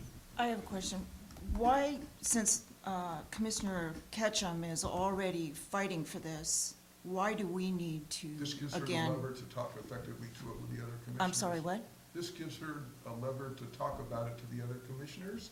There's no feeling at all to be confident that without strong emphasis on this point, the other commissioners would give it the weight we feel it needs. Mhm. So that's our assessment of how the commission works and things like this. That by not putting it forward, it really doesn't provide the leverage we need to have it come forward. But what I'm saying is, when we drafted the letter, we did not know when they were gonna come back with the next meeting. So I think it's best for us to get over it. Go ahead. There's gonna be many letters, or several letters to follow, right? Well, there's big letters. I mean, really, they will do an environmental statement with different issues cited and mitigations for them.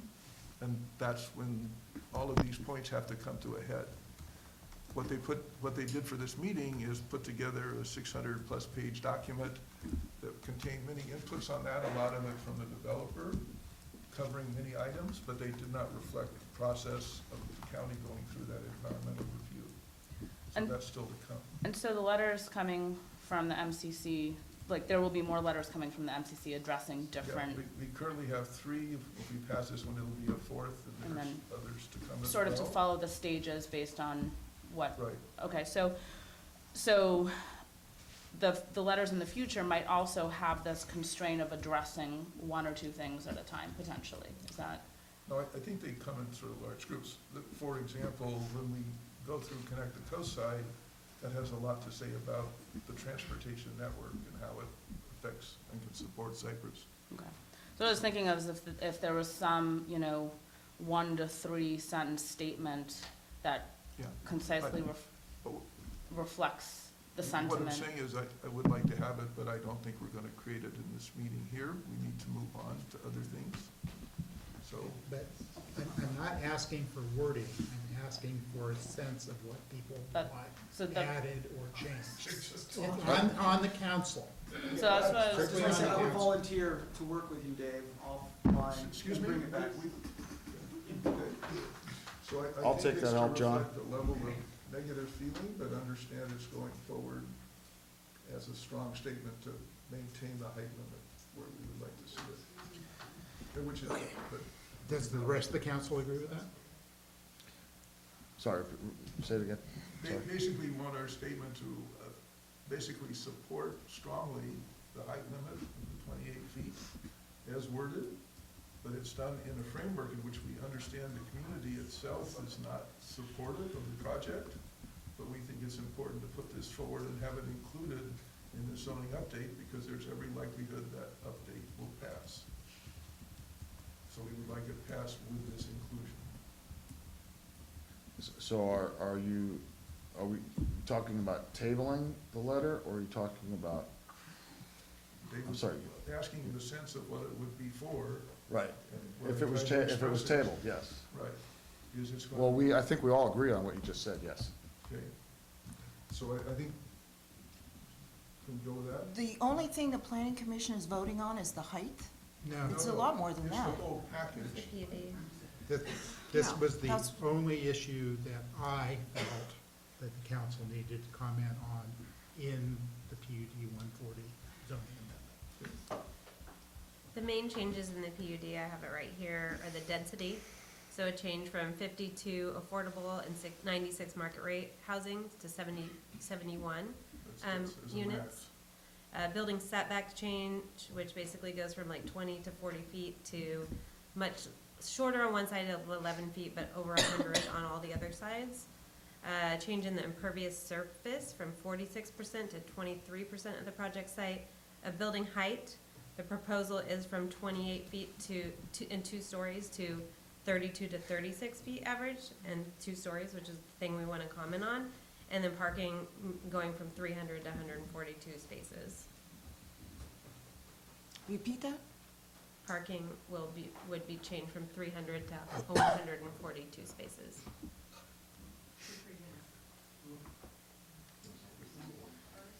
A point of information that I'm not understanding. When was it 300? The old With the larger number.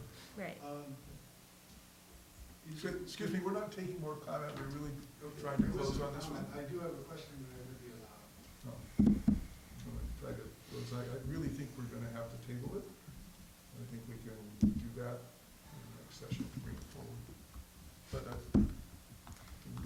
I'm working on drafting some language. do you wanna move forward now? Let's not try and edit it here. Okay. Since we now know it's not on the February 12th Planning Commission agenda,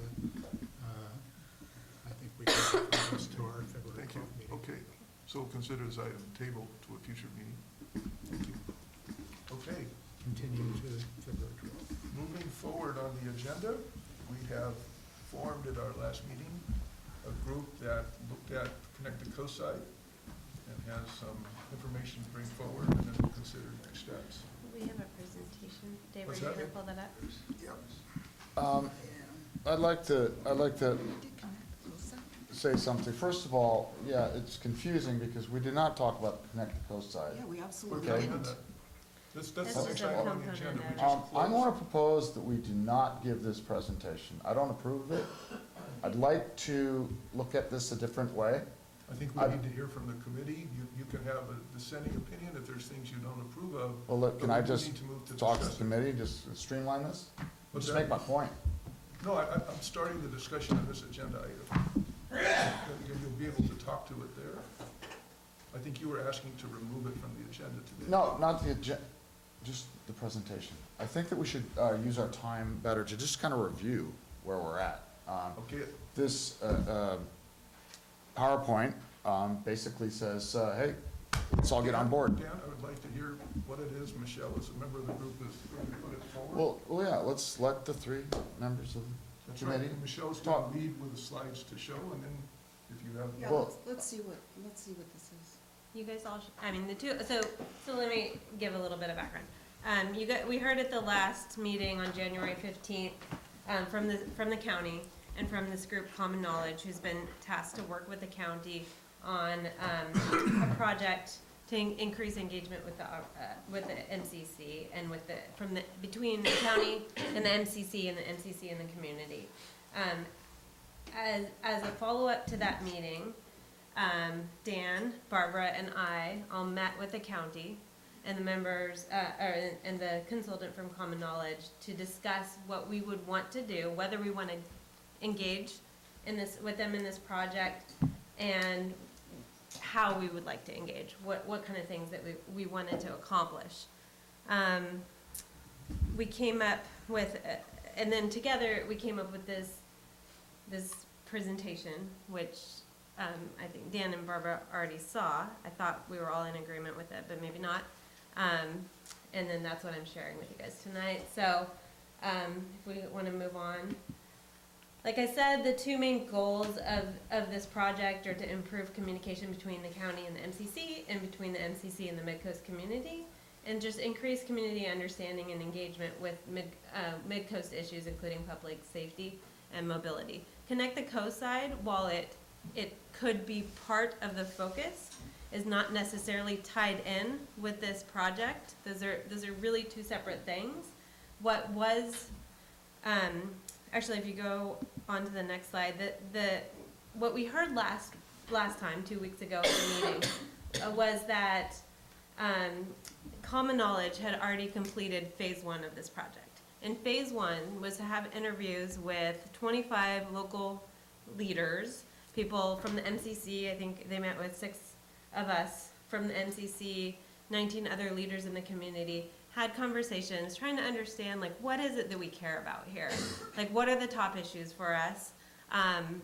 And one thing that, like, bubbled up out of those conversations was that mobility and transportation, so mobility in terms of driving, walking, biking, just how do we get around, bus service, that was something that people cared a lot about. And so that's why I think Glenn is, talking about this having to do with Connect the Coast side. What we did talk about is, as a focus, because this is like as those of us who were here last time heard, this is a very vague, like, broad project. We want to bring some focus to it and really understand, like, what are we going to be talking about? How are we engaging with the community, and what should be the area of focus? And so that was what, actually go back real quick. So phase 1 was considered already completed. Phase 2 would be this proposed process. We haven't agreed on it. We can discuss tonight whether we want to move forward. Would be this multi-step process to engage between the MCC and the community. So now you can go on to the next slide.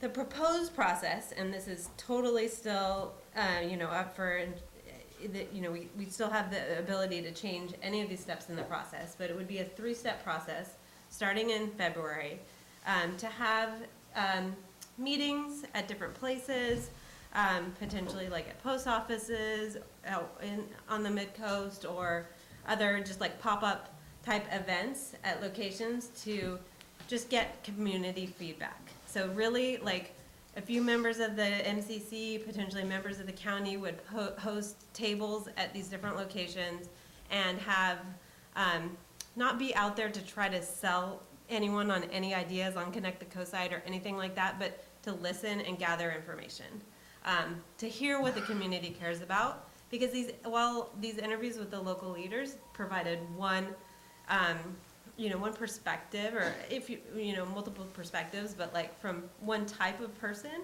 it didn't really, like, when we were looking at the data and demographics and information from people in the community, we left out a lot of people. I mean, we haven't spoken with, a lot of times the people that come to our meetings tonight, with the exception of this time and last time, are not really parents. They're not a lot of families.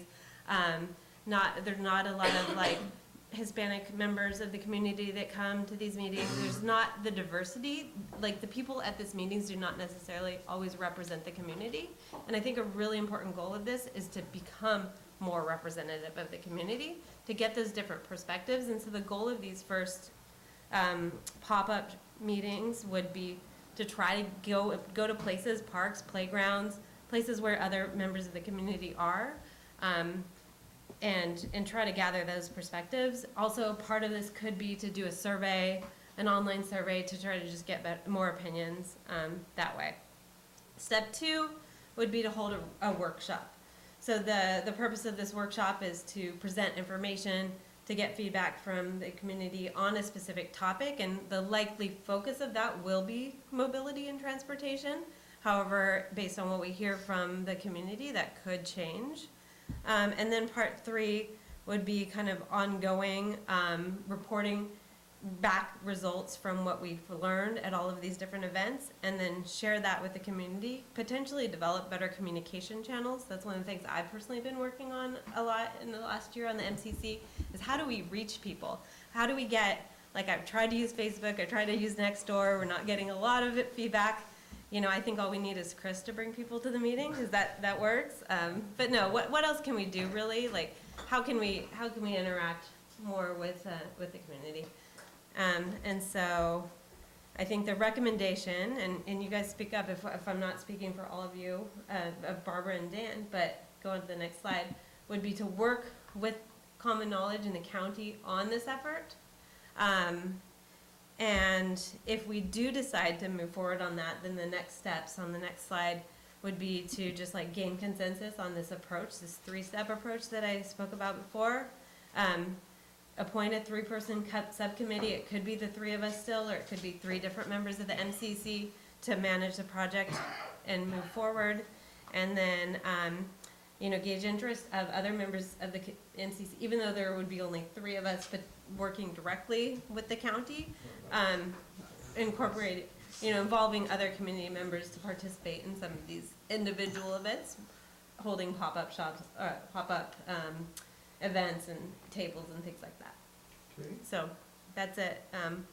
Love to hear what the rest Well, of so, the first, committee first, I yeah, think, let the committee first. has to So, say. Dan, do you want to go next, just to comment? Yeah, first of all, I want to apologize. I've been under the weather a little bit, so I haven't been able to keep up on everything. I think this is the first time I've seen this particular It's presentation. just slightly So, removed a bunch. you know, the first part of it was just general, and I think it's good. I will say that I have addressed concerns about, you know, guaranteeing transparency, and how can we be certain that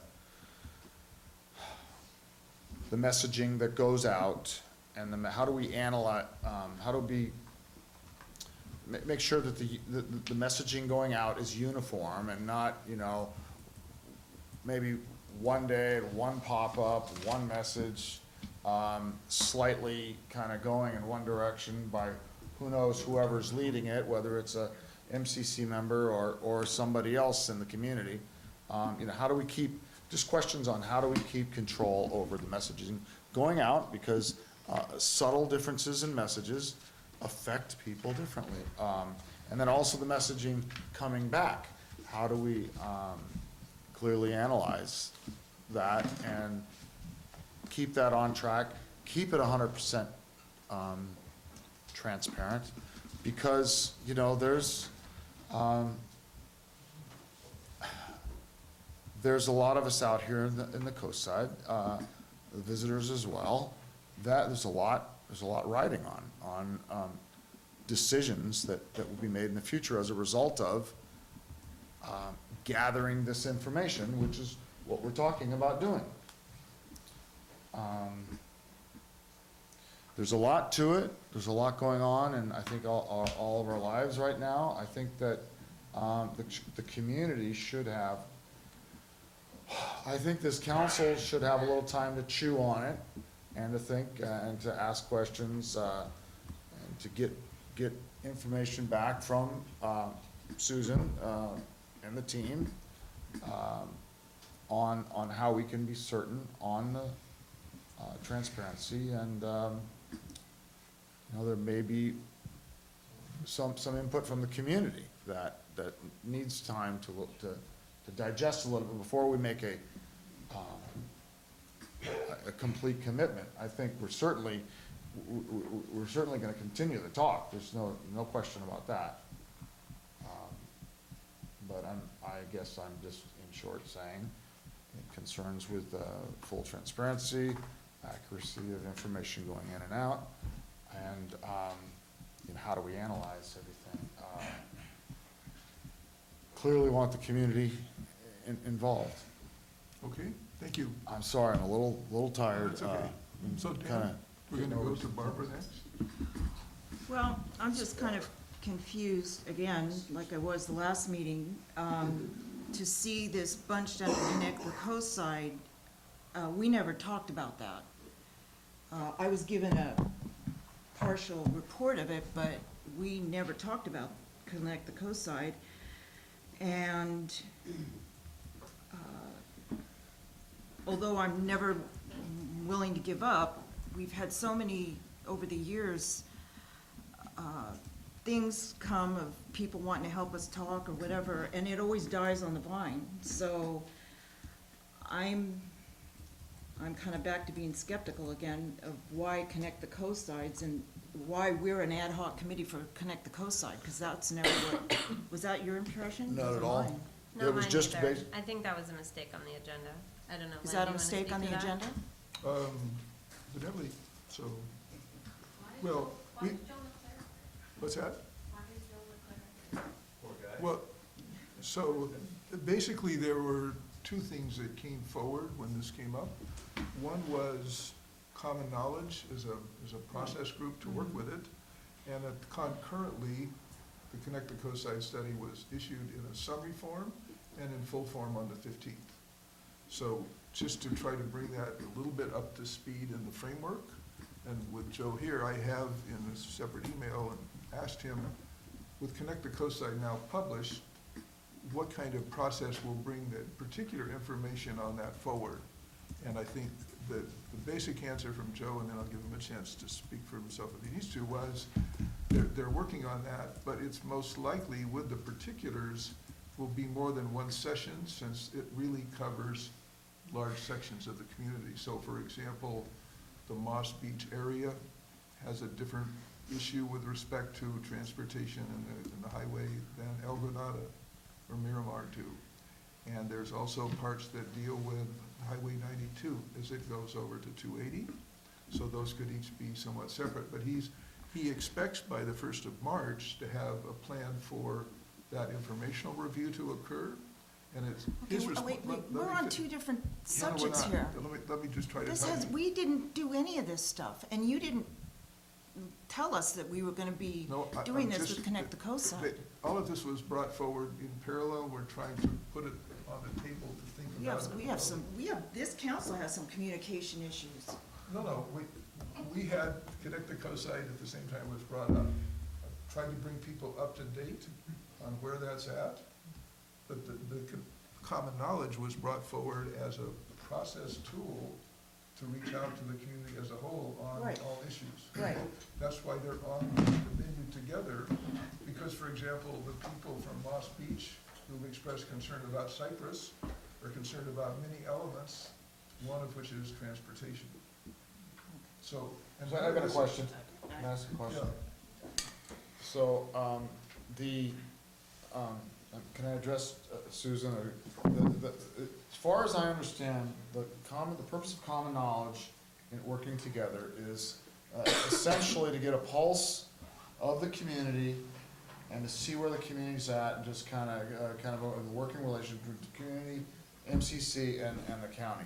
Now, is it specifically for only approving of the Connect the Coast Side? I think it's more broad than that. That's correct. Okay, But- so it's just causing confusion by Yeah. Hold on. overlapping the So two. we have a right member now. from the county who would like to speak to us on Okay. this point. I'm all ears. I'm Peggy Jensen. I'm Deputy County Manager, and I was part of the team that met with the subcommittee. And I think the point that it's not just about Connect the Coast. It's about those goals that were cited in Michelle's PowerPoint. It's how do we all communicate better? How do you communicate better with the community? How does the county communicate better with the folks on the coast side? The issues of mobility and transportation came up through those initial interviews. Susan and our team conducted the initial interviews to find out, was there interest in anything particular on the coast side? Is there opportunity for people to want to talk to one another or get to meet other people to hear different perspectives? And when the answer was yes, that's when we came back to you all offering this opportunity to work collaboratively around this, because we think this will be mutually beneficial. My sense is, because there are a lot of things going on, as we've heard this evening, around on the coast side, that it may be an opportunity to learn for new ways to present information to the people on the coast, new ways to gather feedback from people on the coast that we can then, that you can share with the elected officials, we can incorporate into our planning as county staff. Now, so, to put them back on the same platform, the county's processes in things like the Cypress Point project, or with respect to things that relate to plans for the comprehensive transportation management plan, are put forward as documents to review and comment on. And that runs its own timetable, which Joe, who's back there, and I wrote, I mean, he's working on it, but that will have its own timetable. But common knowledge, let's see if I got it right, you can tell me, Peggy, was there to help the process overall. So for example, here tonight, we have a group of very interested people who have commented most particularly on things relating to the Cypress Point project, but on other items as well. But they have a very particular point of view. You know, one individual's had like 3 opportunities to come up on different topics, but we're also interested in people who never come to our meetings. How do we reach them to inform them about this particular project, as well as in the bigger picture, other things as well, which is something the MCC always works to deal with. So I know it sounds, in one sense, confusing to have a process brought forward over here and something very particular like Connect the Coast Side and the Comprehensive Transportation Management Plan or the Cypress Point project, but really they're all things that move together in parallel. And so we're trying to bring this one into focus, but just as we talked about the Cypress Point project, we also have this other piece to deal with. You're right, they're different tracks. This is about a way of engaging with people in general around the issues they're concerned about to start with. What we've seen in other cities is they've used the same type of approach to engagement for different projects later on. Okay. So Susan, you're here, do you have anything you want to share from discussions? Well, first of all, I want to thank the, You can come up to the microphone. I want to thank Dan and Michelle and Barbara, and we had a good discussion last week, and I got to be a part of that. I think one thing to speak to Dan's question about the mixed messaging and, you know, your concern about, do things get messy? Well, potentially. Right. And the way Michelle laid it out, that first phase, whether it's February, whatever is the timing that works well for you all, it is primarily listening. So rather than being worried about you have a message going out, it's questions that you're getting back in. And then you want to say, well, how do I even know what the questions are? You could be, as Peggy mentioned, in other projects, you know, those 3 questions are posted on your website. They're on the pop-ups. Everybody's invited. Or you can have a survey that's available to all. So everybody sees what the questions are. In fact, we would hope that the questions get pushed out through everybody's networks. And then it's also transparent about how you're summarizing and sharing them back. And then if you have this workshop, this educational learning-oriented workshop, which is not specific to one project, but across multiple projects, that's where you share back what you heard from the community.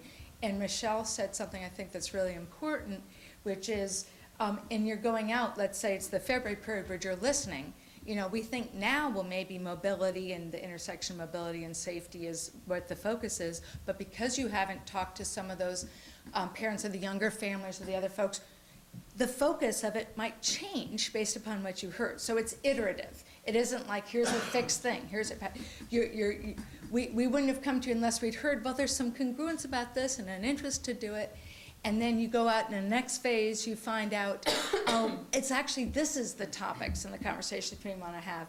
And so everybody kind of along together, the conversation evolves. I don't know if that helps speak to your question, but I think the point of making sure that the input from the community, because their energy and input is valuable, is captured, is honored, clearly analyzed, and everybody knows what everybody's saying. It's open for any way to view at any time. That's my understanding of what you were outlining and what we talked about. Is that? So, from my position as the chair, if you will, for this meeting, we had 3 or 4 issues that came up. One was the pump track, and some of those problems could relate to the fact that the master plan for Quarry Park had been delayed literally for years. Another was the Cypress Point project, which is sustaining itself and still not, is pointing toward a final presentation of requests for permits to go ahead. And another was the release of the Connect the Coast Side project, which itself was delayed for several years and is now out. But just because it sits there as some 160 pages doesn't mean it's immediately transplanted into anybody's brain. So those are all things that we have to think about sort of at the same time. We can't say we're not gonna think of anything but Cypress Point, or we're not gonna think about anything but Connect the Coast Side. But from a process standpoint, the hope in working with Common Knowledge is our ability to do both a more comprehensive outreach to the community as well as communication among ourselves about it would be improved. And that's why we're bringing them here to a point. So. Questions from? Yeah, just, Before we do this, so, go ahead, Do we Dave. do clarifying questions first? I was Sure. thinking, maybe we should show some more of your slides, because it actually covers I some of spoke this. to those details. I know, but there's clear confusion here. Do you think it's worthwhile? It's up to you. Why don't we go through the questions and the comments from the community first, and then we can go into those if needed? I mean, the only slides were just more details of the phases that I spoke about. Okay. The slides are on the website, by the way. People So, can look at them. before we go back to community tomorrow, do you have any questions? I guess, we're still in like a feeling this through phase Well, of we're- what we're doing next with the common knowledge, is that what we're? We brought forward Common Knowledge because that was the general purpose process, and I put Connect the Coast Site in the same section because that's the most particular thing before. Right, it's an example of how we could apply Right. common knowledge as a tool Yep. to engage with the community. Okay. Okay, that's what I understand. So, anything further before we go to Yeah, community? I'll say, it may sound like a nitpick to some, but I would strongly discourage terms like subcommittee because you get into Brown Act issues. So what we've typically done is we've had 2 or 3 people be the contact people Okay. that stay in touch with the project, so just to avoid that issue.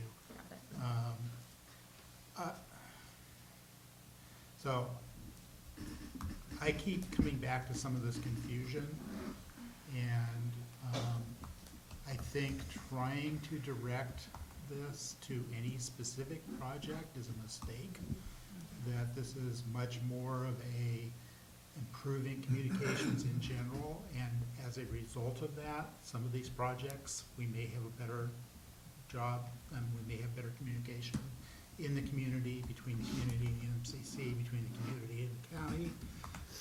But trying to push this effort into any one of these projects is a mistake. I agree. Okay, at this point, I'm gonna open this for public comments. And you may not have, I think we had one item come in first, so that would be Greg DeGeese. Okay. You had talked about roundabouts as well, but you can Well, put it in whatever context. I read the agenda item as Connect the Coast Side. And I have specific concerns, and I met with Dave, but it doesn't sound like I should address those. So I'm gonna back up a step and talk process, okay? Sounds good. I thought it was pretty clear. Horsley said, I hired these people to help resolve the housing issue, and I never want to get yelled at in public again. So that was clear to me, so work with them as you will. I thank Joe for coming. I have people who died in roundabouts, friends of mine, so I have concerns. But my agenda item would be, when are we going to talk about Connect the Coast Side in substance in these meetings? I don't see it on the agenda of February 12th. Could we add it then and talk about the We'll substance? get to that under future agendas. Okay, great. I had a thought that if you want to see how it's going to work, take some of those concrete separators that separate Route 1 up by Maury Point, drop them in a circle where you want to have a roundabout in Lost Beach put reflective arrows on it and try it out for a few months and see what the community thinks. So Dave, we're really not going there right now. If you Well, want to give a particular Connect, harangue. that was Connect the Coast Side. And I wondered what the timetable for comment on Connect the Coast Side. Okay, When do we- great. Got your comments here in terms of. Okay, further when information. do we owe the feedback to Joe and What, his group? did you hear, what I said is, the document itself was published on January 15th. Mhm. In discussions with Joe, and give Joe a chance to talk as well, he said, we're looking at how to do that, how to organize those sessions, and those would probably start in March. Thank you. Do you want to make any other clarifications, or leave it there for now, Joe? Okay, thank you. Okay, next up is Chris Johnson.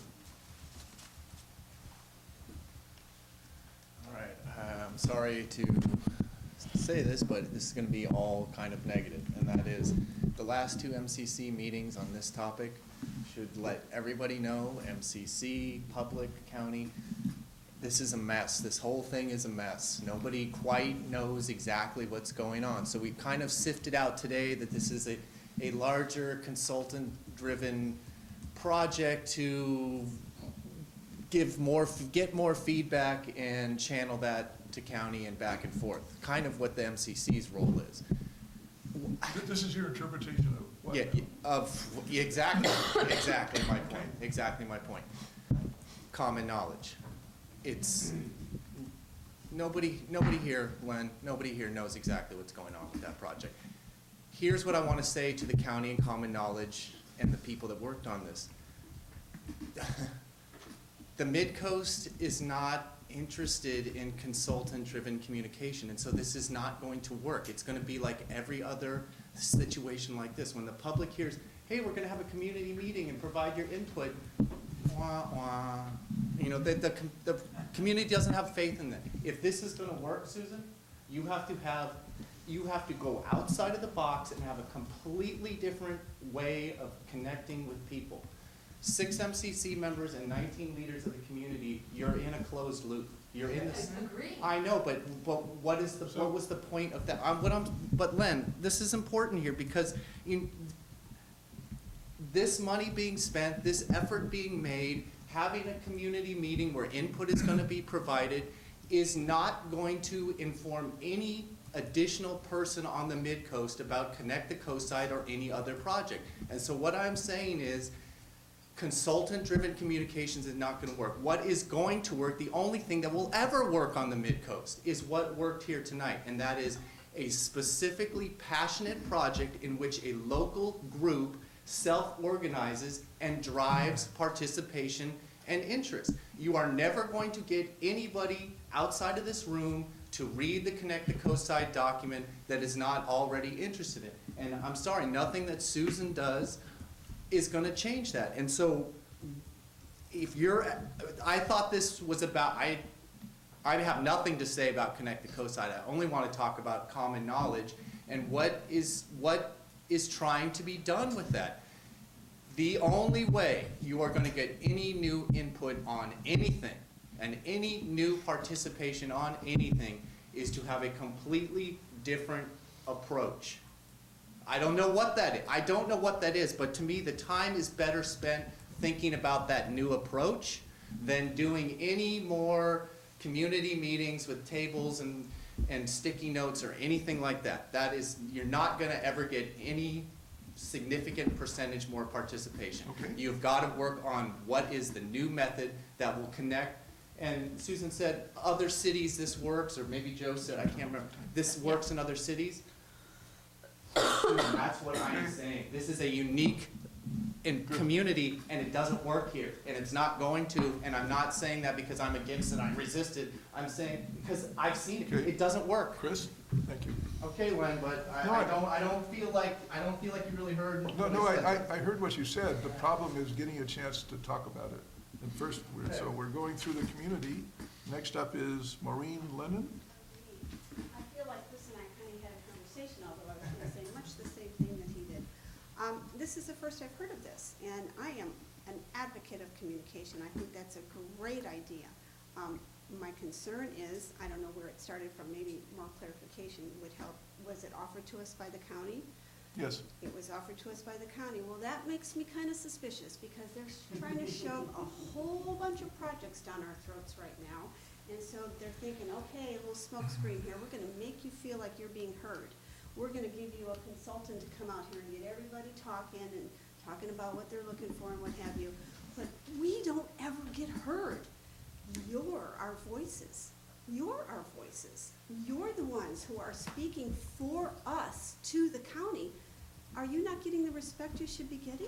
Are they not listening? Are you not being heard? Because you're hearing us. I feel you're hearing us. I look in your eyes. I think you hear us, you know? But are you being heard? Are they just throwing a smoke screen out at us and saying, hey, we're gonna make you feel like, you know, we really care about all these issues that we're trying to cram down your throat, but they're not gonna hear us. They're just faking us out. So you're our voices, you're voted in by us. Talk to them about what you're hearing from us and make sure they're hearing it and that we're heard. And I thank you for that. Thank you. Next is Theresa. No, please hold. Could you please hold? The next is Theresa McLaughlin. If you want to put another sheet in, go ahead. That was my question. Do you have to put in another sheet? So I apologize. I did think this agenda item was going to be more about Connect the Coastline, but I wanted to, I guess this is also an issue for the county, but I was concerned that the Connect the Coastline doesn't seem to be addressing the problems with erosion. I've seen, you know, I've been Doesn't seem to looking address. problems with erosion, especially with Highway 1. To the north and south of Moss Beach, we've had parts of the highway be impacted by coastal erosion. And over time, I know that there have been different discussions about how we're gonna reroute Highway 1, you know, say by Surfers Beach, you know, if it's gonna get moved to Avenue Alhambra or something like that. I think we've got it seems like we've got some really big problems that are gonna be facing us. And it seems like right now, the Connect the Coast side hasn't been updated to address some of them. And more specifically in Moss Beach, you know, the idea of having 3 traffic circles. There aren't any cost estimates for it, but it seems like we're talking millions or even tens of millions of dollars just for that part. And if it's in an area of Highway 1 that's being impacted by erosion to the north and to the south, I'm concerned that Caltrans won't ever fund the project. Okay, So thank I you. think Okay. I'm sorry? I can actually address the cost if you're No, not. well, you want to come up? Carl May is next.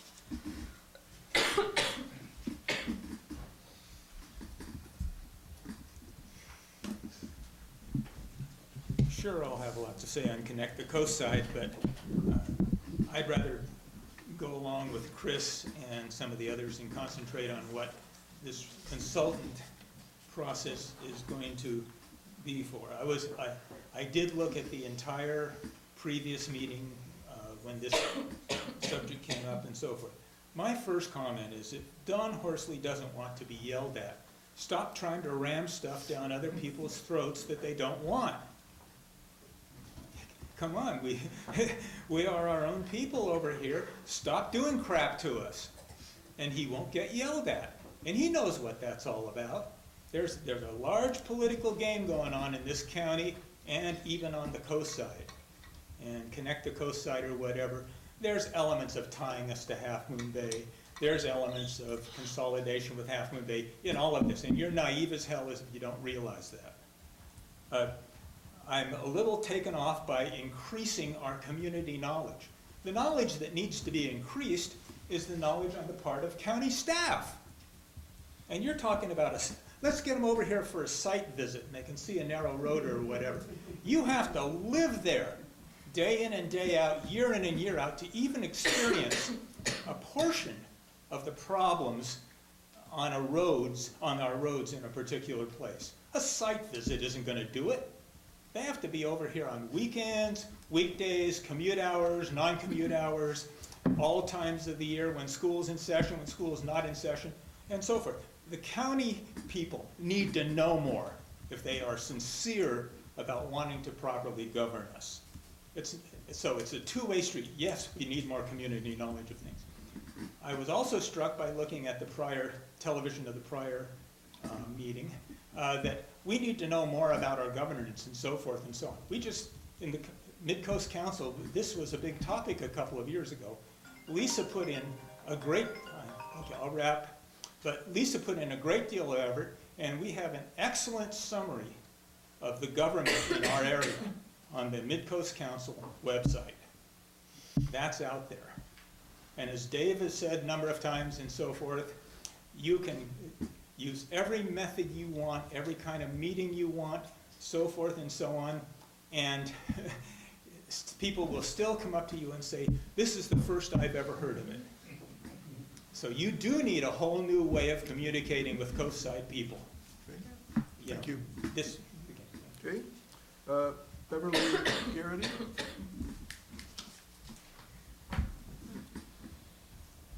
I was really confused by grouping these two subjects, common knowledge and connect the coast.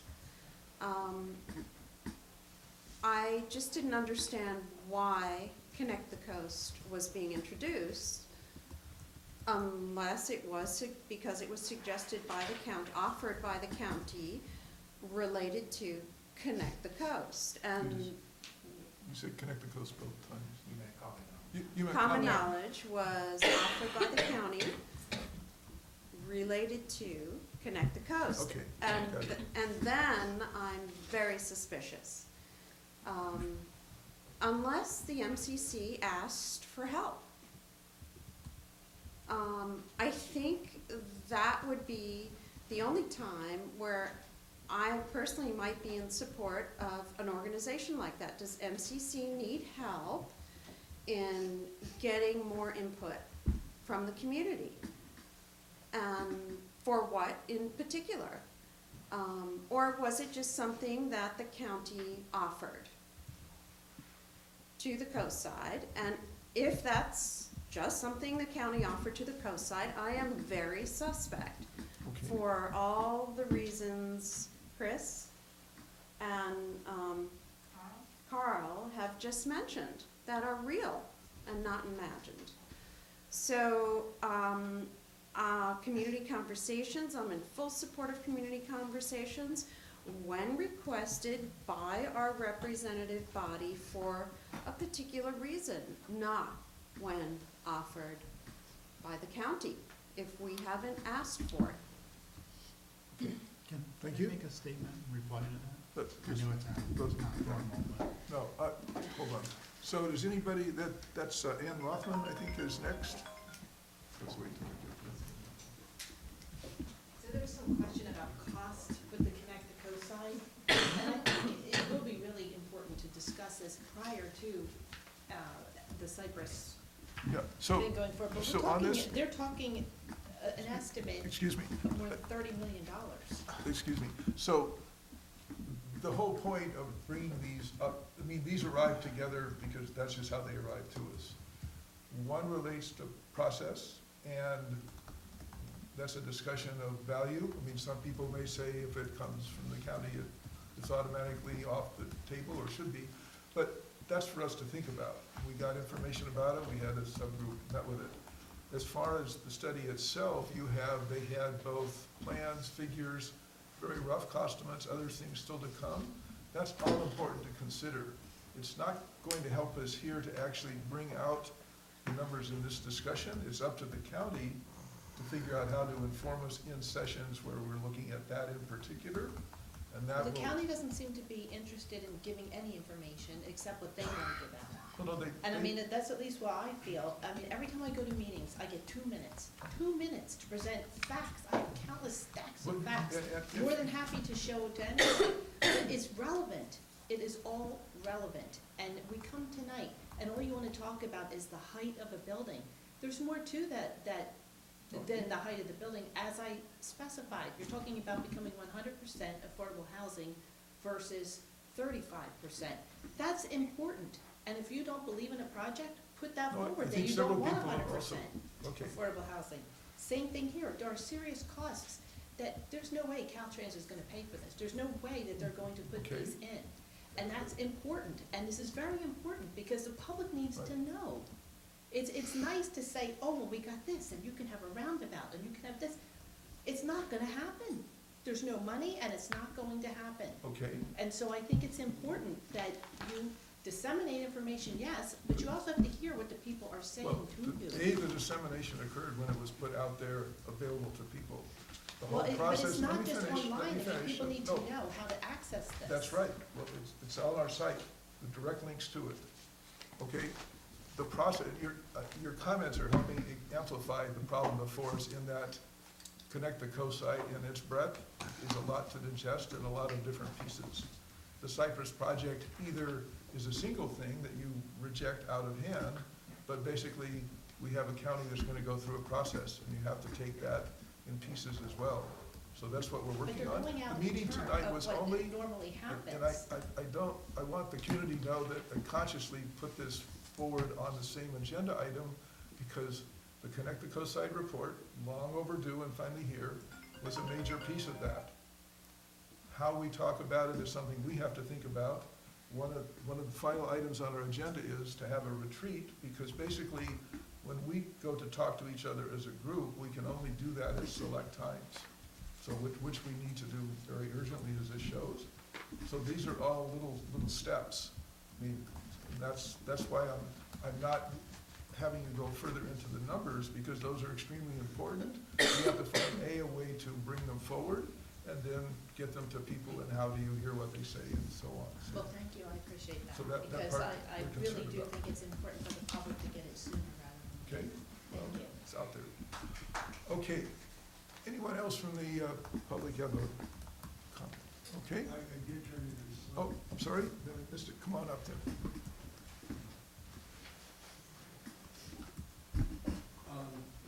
First, historically, with the MCC, my impression had always been, and in reading the bylaws, that they were to represent the citizenry of the Midcoast to the county, expressing our concerns and desires. And what I've experienced over the last 4 years is that the county dictates to us through you. It's the reverse of what should be happening. They keep getting directives and things that must be filed. And this thing that is being proposed with common knowledge should be unnecessary. If really this process was going as it should have from its inception, which is you. And I understand over the years that the membership of this council has changed and continues to change. But what has not changed is the direction in which information goes. And as far as common knowledge, Connect the Coast, and develop, is to me what this looks like. Common knowledge, Connect the Coast, and really, it also involves the Parallel Heights. Connect the Coast, could you? Connect the Coast, which is a project, right? That is determined, Connect the Coast site, right? Right. Common knowledge. Which was producing a plan that the Coastal Commission required us to create. To me, in my experience in dealing with Midpen and dealing with the county, what this looks like to me is a greasing of the rails for development. Okay. Connect the Coast side is clearly headed that way. I mean, that's what, look, okay. Here's Midpen trying to get approval. Okay. Wait. Go ahead. They are trying to get approval for a project in which they have tremendous amounts of problems that are adverse and unavoidable. Okay. Then you have Connect the Coast side, Which is? which is trying to, designing what our roads are going to be and what access is going to be. And Midpen clearly, Well, wait, please, you can't separate these things. You try, No, but the county, Midpen, and Connect the Coast side are connected. And the voice that the county's trying to get is this thing to try to, just, Okay. you know, blow a cloud over it all. Really, look. No, I'm sorry, you've had your 2 minutes. This is a larger topic, so we're not gonna get further on that tonight. Okay? Okay, And, but Connect the Coast side was brought to us by the Coastal Commission and the LCP. Not, the label it goes under is Connect the Coast side. The document is a plan that we're 6 years behind to get to the Coastal Commission. That was funded by the county. and this is being funded by the county. And our, you know, So, I'd like to hear him finish. You know, no, he's, We're- just wrap it up then. Mid-Penn is waiting for Connect the Coast side to come out with their plan because they're gonna use that to justify what they want approved. And that Connect the Coast side is doing what they're doing for Mid-Penn. That what, no, So, you're going too far down. I'm not down the articulating discussion. this correctly. No, But what Connect the Coast side is doing is accommodating Mid-Penn's project. Connect the Coast, They are, Richard, Connect the Coast side predates Mid-Penn ever being interested in Cypress Point by 2 full years. not to the point where the project is. No, hold it. So, we've had your comment, we will come back to this again, but I'm gonna cut you off at this point. I appreciate your sentiment, I'm not, but we do have to move on. And move on you will, and move on will, you know, that's what the county will do. They will No, move on, they're we're gonna gonna bring you through approve the steps something we have to go that to will get be there. irreversible Okay. and disastrous. And move on is what we do, move on. Okay, so I believe from the council standpoint that we've put these items on the table, but really our next item is to have a retreat, because we need to discuss. I Now, really want to discuss this issue Okay. in council. I don't want it cut off. okay, so we'll close public comment and now go to our discussion of the agenda item. Go ahead. So I will say, in response to some of the questions and suggestions that the county is shoving things down our throats, I will say that, yes, I feel sometimes the county is shoving things down our throats. In the case of common knowledge, I, and I'm sure other council members, both in individual conversations with people from the county and in public meetings where county people are present, have complained, whined, been upset, begged for suggestions on how we can get better communications with the community. So, did we specifically ask the county to bring in a consultant to help with communications? No, but we have all stated we see problems with communicating with the community. And that's not project-specific. Doing things on a per-project basis is important, but building the communications infrastructure, the channels of communications, the ways for people to know what's going on is way broader than individual projects. And it's important to a community that you have communication to be a community. Without communication, you don't have a community. You have a bunch of people with opinions and concerns that they're not sharing, that they don't understand the issues, they don't understand the constraints. You don't have to like the constraints, but if you cannot understand them, you will never get what you want. So, common knowledge to me is something I spend a lot of time looking at what they do. I've looked at what other people similar to them do. We need it as a general tool, not specific to Connect the Coast side, not specific to Cypress Point. It's not specific to anything. Will it work? Who knows? If people in the community aren't willing to give it a chance, there's no way it'll work. I ask that you give it a chance. People have a lot of complaints about what they see the MCC doing, what they see the county doing. But often they don't know what it is. They have ideas about what it is, but they don't know. They don't know where to find out. We need to improve that. Okay. Let's just continue on. Comment, Barbara? So are we talking about Connect the Coast Side or? We have the agenda item that is put both on the table, and we have to decide, most particularly with respect to common Okay. knowledge, whether we want to continue a conversation with it. Well, to Richard's point about that Mid-Penn came in after the Connect the Coast Side, when I was looking through it, I see they were gonna put a gate at the bottom of Carlos Street. I don't think that was originally in Connect the Coast Side, so that had to be something that Mid-Penn brought in, to have a gate across our street. So I would like to make sure we have good discussions about the Connect the Coast Side, other than having it the way this was, because this was very confusing, Len, to have us look like we're on an ad hoc committee for Connect the Coast Side when we weren't. Okay, appreciate that. So maybe in the future, we'd be careful with that. And please correct the spelling of my name. That too. Coming around this way, Michelle? Yeah, I mean, I guess I agree with Dave's point, which sorry I missed the beginning, but that I feel, so I've been on this council for like a little bit over a year now. I've been in the Midcoast for 3 years. I'm still maybe new to the area and a bit naive and hopeful that like we can increase engagement, like both with the community, but even more so with the county.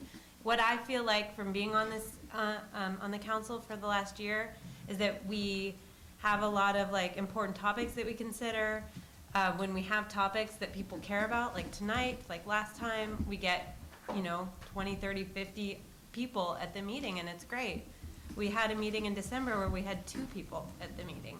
And, and we still had important topics.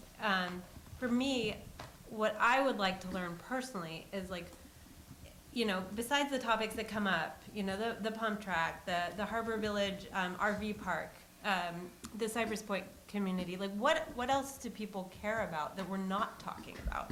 Like, I'm sure that there are issues that when they do come up, like, we'll all care about it, but like, I think that people, there are a lot of topics that maybe people personally care about, but because it's not being discussed here, it's not coming up, that it's not like really top of mind. And so my hope with this project is to learn more about that, to get a better idea of how people feel about the issues. I think a lot of times on the council we hear, oh, well, the community feels this way. But I don't know that for, like in on some topics it's very clear, but other topics it maybe is not so clear. The people that come to this meeting often have a consensus and feel a certain way, but what about the people that don't come to this meeting? So for me, it's wanting to learn more about that. And then it's wanting to have more of a voice with the county. I feel the same way that you guys feel, that like we're not heard. We write all these letters. We've written 3 or 4, I thought I counted 4 letters about Cypress Point before tonight. And what has happened? Like nothing. It doesn't feel like we're ever heard. And so for me, part of this project is increasing that, there were 2 parts of it. Increasing engagement with the community, but also between the Midcoast Community Council and the county. And I see this as an opportunity to do that. Maybe it won't work, maybe I'm just being naive, but that's my hope, and that's why I am in support of this project, and why I'd like to at least give it a try. The other thing I'll say is that we are 7 unpaid volunteers, a lot of us with full-time jobs, that don't have time to sit out at the post office. I have a 3-year-old, I'm expecting another one. I don't have time every, Saturday to spend my day at the post office, but I can do it once in a while, and other people on the council can do it. But the biggest part about this project is we'll get support from the county, and we'll get people from the county out there helping to do that, who maybe are getting paid for their time and have more time to do that. So that's the only other reason that I really want to give it a chance, and I hope that I understand the skepticism. I don't think it was introduced in a very good way last week, and I think this week it was very confusing, the way it was connected, commingled with Connect the Coast Side, but I think it's, I see it as more of a broad way of just increasing engagement. Okay, Tamara? So clearly 100% communication across all the levels that we're talking about at this table, everyone sitting here and the people that aren't able to join at all the meetings and the county itself is essential for us to have any impact at all. So it's very important. After these last couple meetings, thinking through about common knowledge and the process, it seems like there's a lot of effort invested, even up until this point where it's just kind of been briefly explored. And it looks like with the different phases and rollouts and things to consider and how to apply it, there's going to be additional effort in organizing that, implementing it, and then absorbing and digesting what comes out of that, and then sharing that back out, which is all very important because, again, that's the foundation of communication, and we need a way, I think we do need a way to do that. But all of these topics that continuously come up also require a great deal of effort, and that's a priority as well, to really engage with the issues and understand them well enough to hear the input and then do something about it. So I do feel like some strategic approach to communication is really important. I just wouldn't want to see the effort diverted in such a way where the focus gets muddled a little bit. And then I guess if whatever kind of communication approach is decided on, whether it's common knowledge or the conversation leads in another direction, maybe to also integrate some specific outcomes. So if we are going to have this effort going into it, what are we actually looking at on the outside? Is there anything measurable out of it? So that way, if we need to change something or if something worked really well, that's a process that we can move forward with. I mean, those are my thoughts. Okay, Dan?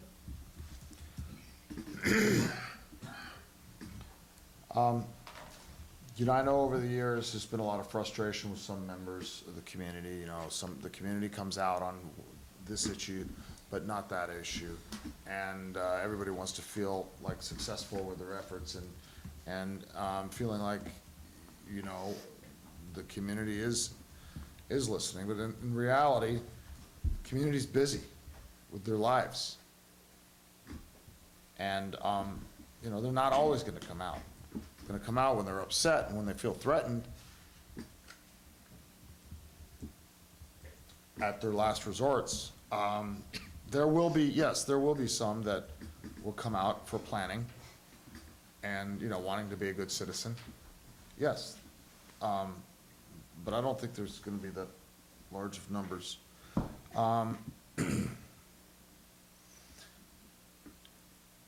Having said that, I heard a lot of skepticism from the community tonight. I had a little of my own initially, but I didn't realize it was kind of so spread through the community. I know that, I don't know what our options are. I don't know, what if we as the MCC said, you know what, thank you, but no thank you. I don't know what the options are. I do believe I am an advocate for good communications, and I'd like to see,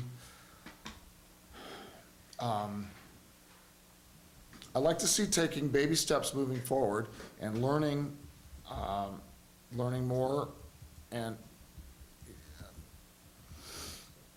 having common knowledge, convince, get the community to be comfortable in believing that, yes, every aspect of this will be 100% transparent.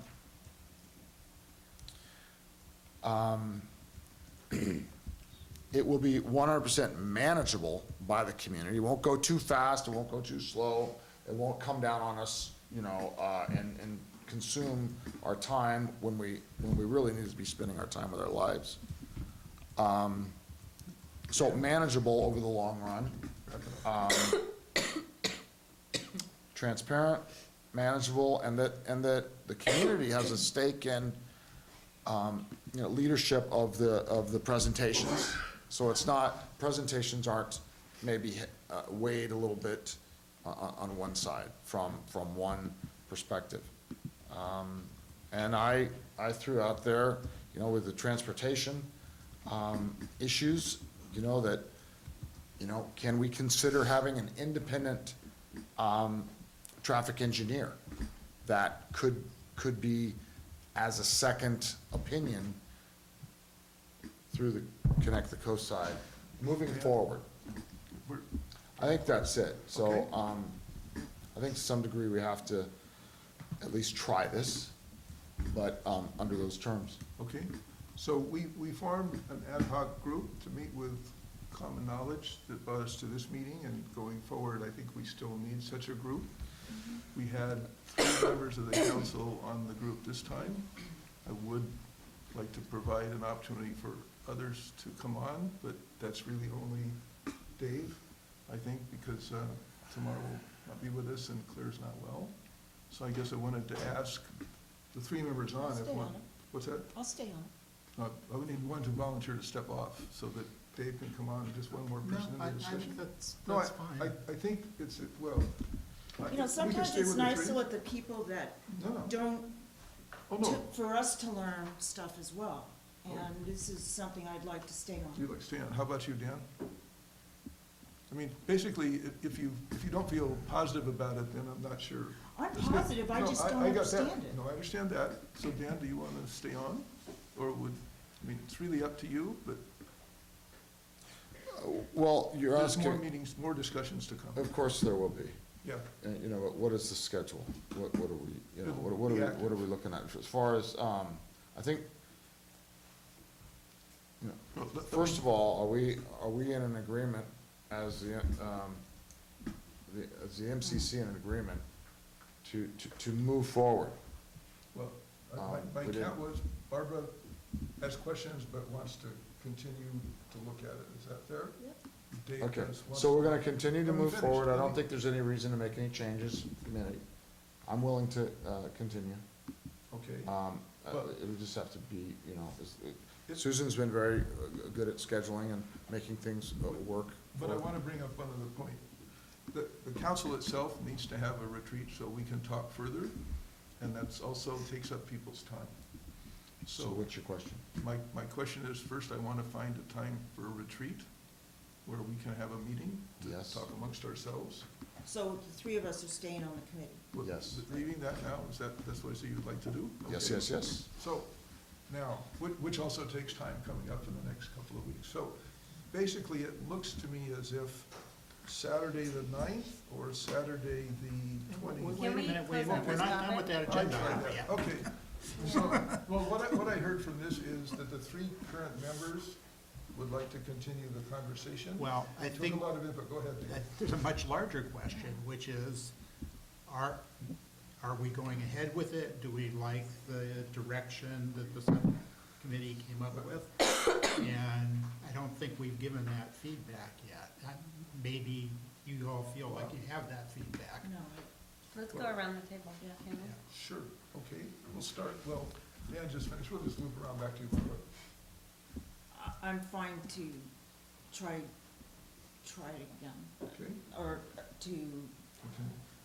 continue, as long as it's a widespread. I think I've got a lot of questions for the next time we meet, but I'm for trying it out. Okay, Dave? Yeah, I think the general direction is good.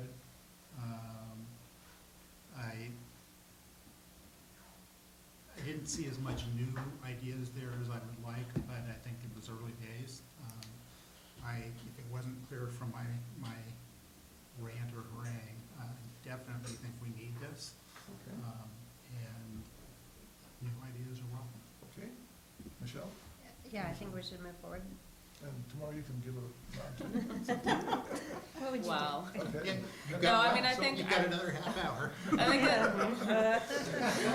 think it's worth a try. I think if we're early in the stage and you're exploring it, maybe define some gauge where you'd say, actually, we're gonna step away and do something else, just so that you can have a vision of like, this is gonna work for us or not, kind of thing. Okay. Any more you wanna add, Dan? Well, just that I think, my recommendation is that, you know, we take a baby step. Some of the stuff that was presented was, it seemed like it was like so encompassing, like gonna cover every angle of the coast We're side. just talking about continuing on. Right, so the next step, I think that we should, yes. Okay. We're gonna continue to talk about how, Let me we bring can something to the council. then. present something to the community. So basically, as chair, and just looking at what we brought at this meeting, I feel it's my responsibility to have Connect the Coast Side move forward, to have the consideration of the Cypress Point project move forward, and I think looking at the process of common knowledge, or just process in general is good, so I'm for that. Basically, we have a team of 3 people, and all of them want to continue. The only other, I'm not looking to be on it myself, and I think what Dave is, I hear saying is he probably would be happy to be on it, but if the 3 of you want to continue for another round, that would be fine as well. So we're looking to continue discussion. And but I want everybody to understand that we can't just declare a 2-month, we're just gonna focus on process. We have to keep them all together at some level. Which brings me back to the question of we do need a retreat in which all of the council can talk in a little bit freer form than you get here. Are you proposing to skip agenda item D? No, well, I was trying to push this into closing this out, bringing that up, but I will. It is correct. an item under future agendas. That's correct, okay, so, Can I say something before we close this out? if it's real quick, Please? go ahead. So, Susan's here, everybody's here. Now is the time to be asking, questions. I think we've To had them. enough I mean, time to we- bring questions up. I think now it's more, So what kind of questions would you like to raise, Dan? Well, I'd like to hear other people asking questions. I don't want to be the only one always. well, I think we've heard some members of the community that are distrustful of this. There was concern brought, and, that maybe there can be some interaction as a result, from Susan and community members about the concerns that the community members brought tonight. And I would like to hear that. I don't see how to do more with that now. I'm open. Okay, it is getting late, I understand, I Well, respect what I everybody. heard some members of the community say was they were distrustful of the process. I heard the majority of the council say they felt it was a valuable thing to continue to explore, and so that's where I see we're going. And therefore, I want to make sure we have. Can we at least ask the community What is members? Can we at least ask the community members, are there any specific questions that they need to ask That's what the tonight? purpose of the project is, though. We're About gonna go moving gather knowledge from people at Okay. these pop-up Hold events. it. So the community members have been actually impressively patient to sit here. Any questions from the community about common knowledge as we're discussing it now that you'd like to bring up? Hold on. Just a clarification, I haven't been around. Is common knowledge provided by the county? I mean, who are they working with? It's a consulting group that's funded by the county. Peggy, want to speak more to it? Okay. So actually, the project will be run with county staff. We have staff that do community engagement. We have a special group that just works on that because we feel it's so important. When we started doing this work around engagement, we searched all over the country to find a consultant who could provide the cutting edge, out of the box perspective that we were looking for, to try to engage people in a new way. And that's how we found common knowledge. So based they in work Marin. for your department? They work for us as a county. That's how we found them. They've done work, they did work before in San Mateo County, so we have references. And we've been working with them for the last 3 years in 10 different cities. In fact, we got contacted by another San Mateo County city today with interest in doing the same type of work we're offering to you. Okay, thank you. Chris? So, I'm not inherently suspicious, that's not my issue. My issue is the question, what are the new techniques and methods? Because the usual techniques and methods, and I heard no new technique, method, no new idea that hasn't already been done many times already. Because what are you gonna do to figure out the psychology of the coast side, why these usual methods don't work, and what are the new methods you're gonna use? Because the existing methods, and I heard nothing new, they don't work. That's what I'm trying to say. It's not an inherent distrust. Well, to a certain extent it is, but basically the council, Chris, not let me that the finish. county's Let trying me finish. to pull a fast Let me one. finish. That's not the Let me distrust. finish. All the council is saying, they participated with them in discussions. I think they've gotten considerable feedback from the community as well as other council members, and they want to go to a next step. Which You've would be raised what? question, you said you want to see more particulars. They may want to see that, but we're not going to come up with that tonight. I would, if I may then, Go ahead. the very first step is to gather that information and develop that plan and talk to the community around those new ways. You've already done some of those discussions. Chris will meet with you to talk about what your good ideas are. Michelle suggested a survey, which is something that hasn't been done in the area before, as I understand it. So there are a variety of different things. We've done these different approaches in other communities, and in the meetings that we've held, we've had broad participation in surveys, and we've had over 50% of the folks who've attended our meetings have never been to a community meeting before.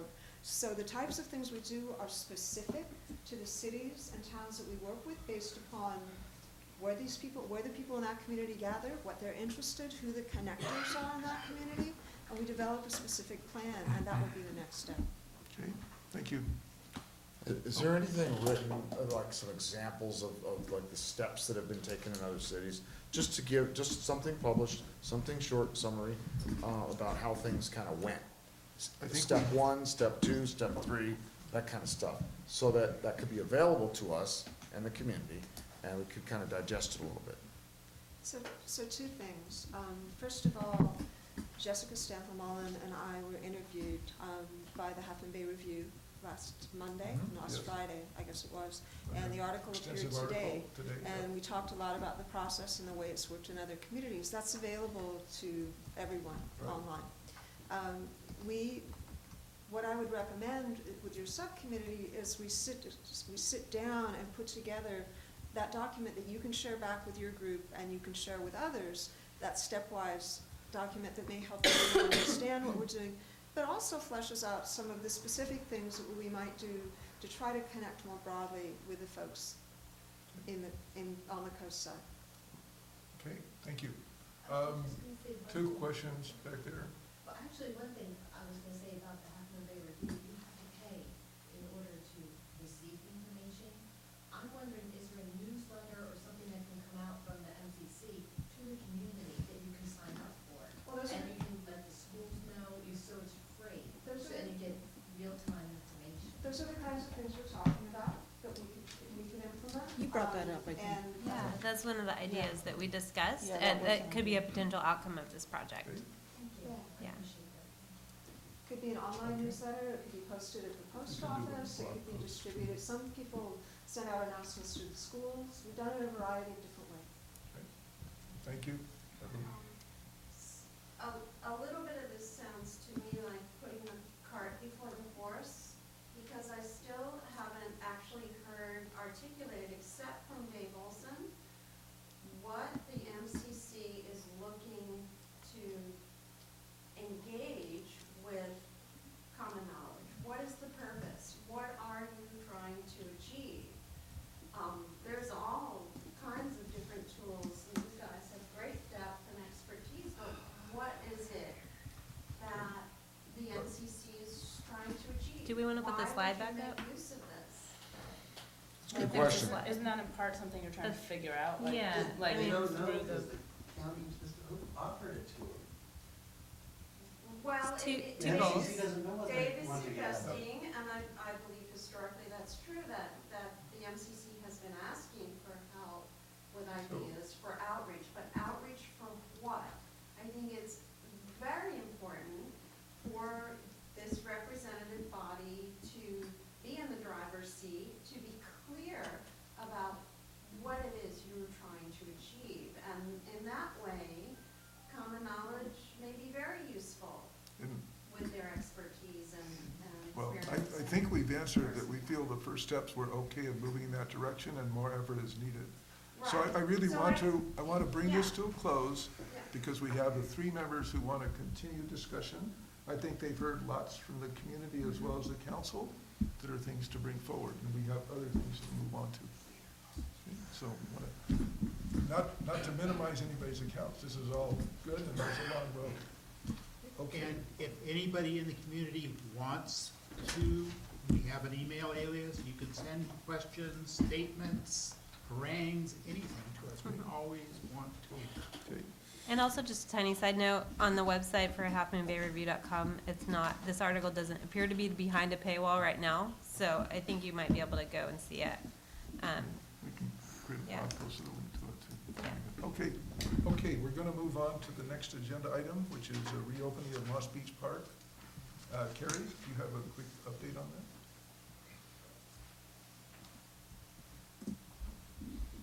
Hello again, Carrie Dahlman from Supervisor Horsley's office. I just wanted to make a note that we're excited for the opportunity to partner with the Midcoast Community Council on the reopening celebration of the Moss Beach Playground. I also do want to just acknowledge the delay to the original timeline. It's been due to a number of factors, including weather and heavy rains, and also playground inspections to ensure that all pieces are complete and up to California playground standards. And the playground is still scheduled to open this spring. We're really looking forward to it and working with you in the future. Okay, thank you. So Barbara, you were interested in sort of working with the public on this? Well, actually, I brought the idea to the county.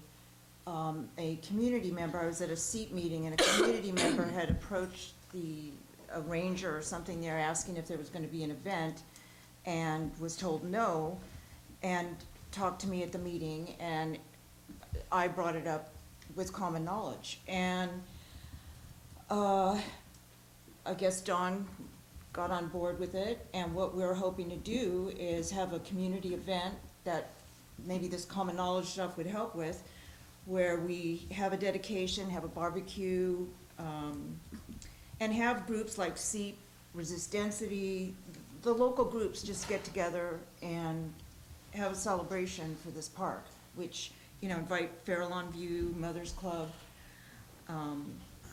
and so that's what we're hoping to do. End of the item. Okay, so we look forward to your progress and hearing about it. Is there a rough idea of when the opening would occur? I don't know an exact date. I heard May. May? Something like that, okay, very good. Correspondence received and meetings attended. I think we've heard a lot, certainly. Can I ask a question? Sure, go Have you ahead. gotten our check yet? For the county check? I have not. You haven't? Okay. Are you getting the mail? No, actually, Claire was the one who was doing that mostly. Okay. So. I'll go by the check on that. post office. Great. Section of that, okay, thank you. Okay, any other council activity to report? I have one thing under council activity. The Half Moon Bay Planning Commission last night had a study session on short-term rental ordinance. They started that last year. They've had a survey. They've got a fair amount of feedback. I attended, since I'm very interested in the subject and working on our own short-term rental ordinance. I spoke there as a private citizen about the mixture that we heard here on short-term rental. People think nothing is needed, want more, want nothing, no rentals at all. But it was a good session. It was recorded. You should be able to go watch it if you want to. Thank you. Anything else? Okay, great. So, future agendas. On a retreat is a topic. If we want to have a retreat in February and do it on the weekend, Saturday the 8th and Saturday the 22nd are available days. I'd like to know from the council if either of those days work. I know the 8th got it. I already told you. 22nd was, The 8th, was not, right. but the Okay. 22nd is. Yes. Okay. How is the 22nd for people? President Day weekend this year? It is after the President's Day weekend. Yeah, the President's Day weekend, President's Day is the It's 17th. the 17th, yeah, okay. Yeah, that works for me. Okay, Dan? I thought we were looking at doing a retreat in the evening. Well, looking at both the. Because I told you last time I work on Saturdays. Okay. And you have no way to defer that obligation, is that right?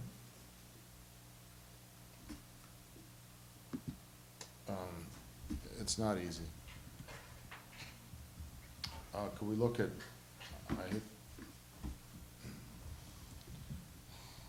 either a Sunday or an evening? The Sundays don't work.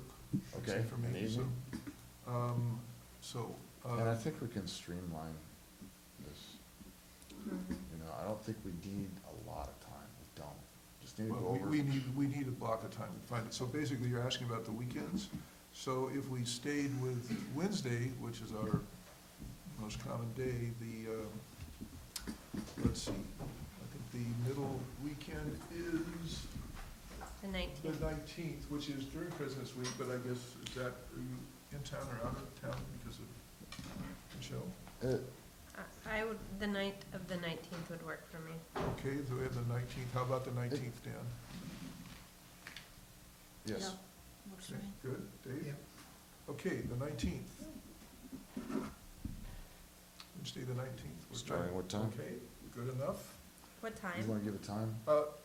It'll be in, I guess, would we like to do like was 6 o'clock with pizza to 8 or 9, or? Yeah, I 6 think we would be should good. start earlier if Yeah. people can do it. Okay, going for an early start somewhere gets us home. We'll say 6 o'clock nominally, but fine tune that. Pizza offered, okay, great. Anything else we want to bring up here? Okay, a motion to adjourn? Make a motion. No, wait, I'm sorry, next, Almost. I'm just punching this in the calendar. You went so fast. The future agendas. We have a couple of items coming up. Is there Okay, I anything just you wanna say that I wanna be able to have something What's that? regarding the, post office lot. So expect an agenda item regarding the post office lot. Which post office? There's 3. Post office lot in El Granada. Okay, there's 3 post offices, that's why I asked him that. Okay, and the agenda item is? Regarding the, Harbor District offices, So post who- office lot. So you want to get a report from the harbor, I mean, what, excited about There will be an agenda item on, morning. I tell you what, you and I will talk after. we'll talk about that soon enough. Got it. Yeah, the 19th. The rise Okay, and fall. thanks, everybody, for your patience. Thank you for carrying on. Thanks, Carl. Yeah. Harry?